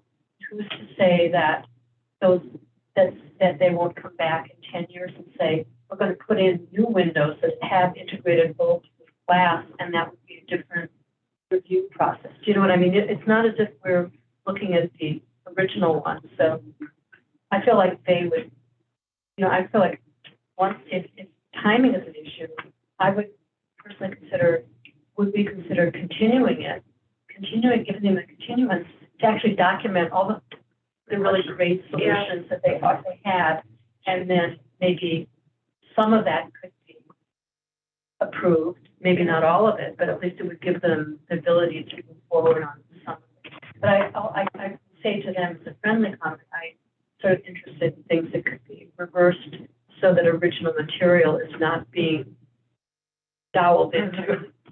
And then, I mean, I don't know how much of this is, I'm looking at the sills, maybe they're all replacement sills. A lot, in our experience working in the building, the windows appear to be largely from the renovation in the 90s, and the sills that were replaced were from that manufacturing.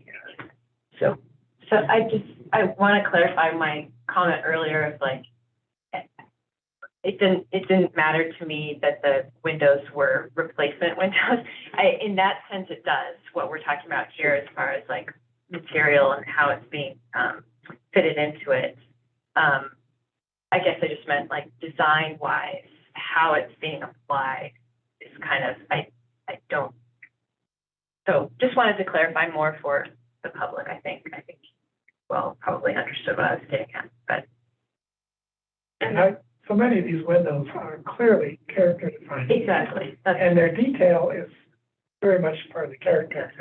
And my concern is when you surface apply something over a door or a window, and it has a frame, even though it's an inch by an inch, it's going to look like you're armoring the building, which is what they're doing.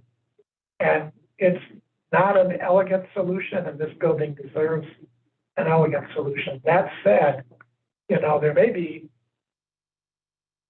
specific applications that are acceptable, and that's why a more particular or a discrete set of documentation would be appropriate. Regarding a mock-up, I'd want to see the mock-up before I said, yeah, that's going to be okay. And my concern is the double hung windows. If you don't, it's not a storm window. They're not filling the whole opening. They're applying something to the sash. And I'm just concerned it's going to kind of detract from the character of the building. I'm empathetic to the problem. Would be good to know how many times has this happened in the 20 years the building's been there? Is this, trying to make something bulletproof that only gets shot out once every 10 years? Or is it a recurrent problem that's happening all the time? That's part of the justification I think that the applicant would have to make. But I do think that their documentation needs to be much more discreet to the problem addressing our concerns. Those lower sash were single leg, right? Make all of it, or potentially divided. I mean, you won't be able to see. You won't see that you won't have the effect of the divided leg, right? I mean, it'd be great to see a mock-up. I'm kind of torn whether we'd like draw that line for them, because having better documents, I think, would make it easier to make that judgment, because right now we just have like their standard section, which is on a different type of window, and it's not to mention the photos of the See's Candy building in San Francisco. I mean, they're very fuzzy. I just had a really hard time. If you zoom in, I'm like, I don't know what I'm looking at. Like, I can't tell. Big clear storefront system too. Exactly, sort of divided lights, yeah. So it's really hard to see, so, I mean, I don't know. To me, maybe, it would be great to see the mock-up. But I don't know, maybe just better documents would do it, I guess, for me, is what I'm getting at, kind of staying on the point. Well, there's nothing to prevent them from doing a mock-up on the windows that we are concerned about, the double hung windows, and then taking great pictures as part of their reapplication to show us, or to kind of demonstrate that it's, that it meets the guidelines. But would we have to physically approve them to be able to do the mock-up, So, you know? yeah, I think what I've been struggling with is that if you approve a mock-up, but then you get to the site or you see pictures of the mock-up and you don't think that it's acceptable, you've approved it, well, do they? Yeah. No, I think, yeah, and the guidelines don't require a mock-up anywhere, right? I mean, it's a helpful gesture, and as well as the ordinance, I mean, a physical sample, or I just don't know if we've ever required a mock-up of anybody, and if there's precedent or not for that. I don't disagree, it's really helpful, and great. I already had a couple of comments and the hammer. Oh, and go for it one night, you know, see what happens. I think the scale My drawing. name's on a detention center, so I know about these things. Years ago, many years ago. There's maybe even a case to be made where the profile of the system is so thin that it fits under the rail of the double hung windows, Yeah. where a shadow line. I mean, there's a handful of character defining features. The divided lights probably being the hardest to overcome. But maybe 4 or 5 other, the scale, those shadow lines, the sight lines, things that could be shown in the section. Well, I kind of wonder, you know, we've given really great deliberation of what our concerns are. So I wonder if a denial or a continuance would be the better track to just give them the ability to address the comments and feedback that we had and put a more thorough set of documents together for review. Continuance, pending documentation. Well, so if we do a continuance, we have to do to a date certain. So we'd have to get them back on to talk about how long it would take them to put that information together. I mean, it wouldn't be inappropriate to do a continuance considering we just are saying we have insufficient information. So if it would it be more advantageous to the applicant to do a continuance, or our agenda filling up? Not like they have been, but I think it's a great question to ask the applicant. So can I ask Brittany, how many conditions are there? Can you guess? Well, in her suggested motion, there were 3. There's 3 conditions? Are you Do you mean window and door conditions? Oh. I was like, I don't think we want to go. There's the large doors, there's the historic or the replacement of historic windows, there's the contemporary entry doors, there's the trench windows. There's the and then modern there's storefront. Modern storefront. I think it's maybe 5, half a dozen at most, right? And the reason I'm asking is because in terms of continuance, you know, we're asking for details on, you know, maybe half of those or, well, actually all of them, but I mean, it's not that many cases. you know, Right. And Right, they repeat across they the repeat building. across, and so, Yeah, right. if that would help the applicant out to move the project forward, in other words, we're not redesigning the entire building, we're just asking for the. Something that seems like a deadline, you know. Yeah. So Heidi or Jen, can we promote them? Yeah, I can do that, Heidi. When would be a time that would work? Forward. They can't hear when they're in their limbo. Yeah. Okay, so now it looks like they're both been promoted. I just looked at our agendas and it looks like, the earliest, so the filing deadline for the October 4th meeting is today, so that's too late. And it's not that they haven't filed yet, but they need to give us more information pretty much today, I would think. And I'm looking at you, Brittany, because I think you engaged this, but I think probably October 18th would be the earliest. But continuing it does ensure they're on, that agenda. I think the question is, when would you need a whole set of updated drawings? I mean, the filing deadline for that is 20th. Right. 2 weeks. Okay. Do you guys see that the TV is going to turn off? Oh, that's weird. Yes, speak quickly. For 277. Is it a touchscreen or not?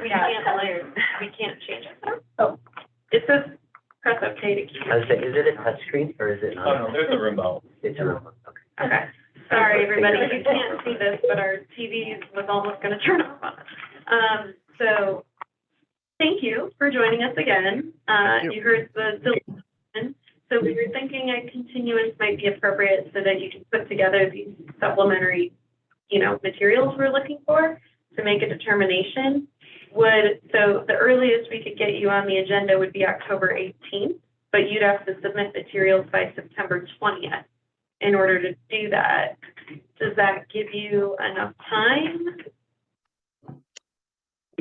Yes, I can make that happen for you, Cole. Can I just get clarification real quick? I heard a lot of comments. You need to see more detailed drawing on the French doors, the true divided light doors, right? You needed to see it on the windows in the trenches. Did you need to see another detail on the large replaced glass that's butt glazed together? Did you need to see a detail on that? A scaled drawing would be, yes. Did you say that again, Graham? Because What is a scaled and dimension drawing kind of showing the magnitude of those windows versus the minimalism of your system would be helpful. Okay. Were there any other, in the lower sash, you wanted a more further detail scale dimension on the lower sash windows. Was there anything else you needed from me? I think that it would be helpful. It would be helpful to us if we could see both the detailed dimension, but also the elevation, so that we can confirm whether they're mullions that are in any of these locations. So, does that make sense? An elevation and a section. And exactly, an elevation and detailed sections for each condition. Yeah. To just understand how to project, not just the area that they're covering in elevation. Yeah. I think that covers all the conditions. Okay, great. So would you like us to move forward with recommending this continuation occur for the October 18th meeting? That would at least guarantee you a time slot on that agenda. If we don't do a continuation, then you actually have to submit, and if agendas fill up, then Sure. forget I appreciate the continuation, as it is continuing to be a problem with us with break-ins, and so the sooner we're able to get something approved, I think is really helpful. Great. Okay, well, we'll go ahead and move forward. Thanks for chatting with us again so we can get that sorted. Thank you. And I'm gonna move you guys back. Thank you. Okay, so we'll move forward. So who would like to make a motion for continuance to the October 18th meeting? I can do it. Great. I move to continue application number 2022-COA-374 for the Riot Glass install at 1416 Platt Street for the Denver Tramway Power Plant building to the October 18th Landmark Preservation Commission meeting. Echo? Thank you, Graham, for seconding. If there's no further discussion on the motion, I'll vote. Aye. Sorry. In favor? Aye. Those opposed? Abstentions? Okay. All right. Unanimous vote. And the motion passes. So we will see you all back on October 18th. Work with Brittany to get those materials submitted. All right. So we didn't have any business or discussion. No, I just, since it's not even 5 o'clock, what did you guys do? This is amazing. The design guideline update, we were aiming to have a public hearing for that at the next meeting, but our InDesign files are really fun. And we're basically spending a month trying to piece together what was approved back in 2014 and 2016.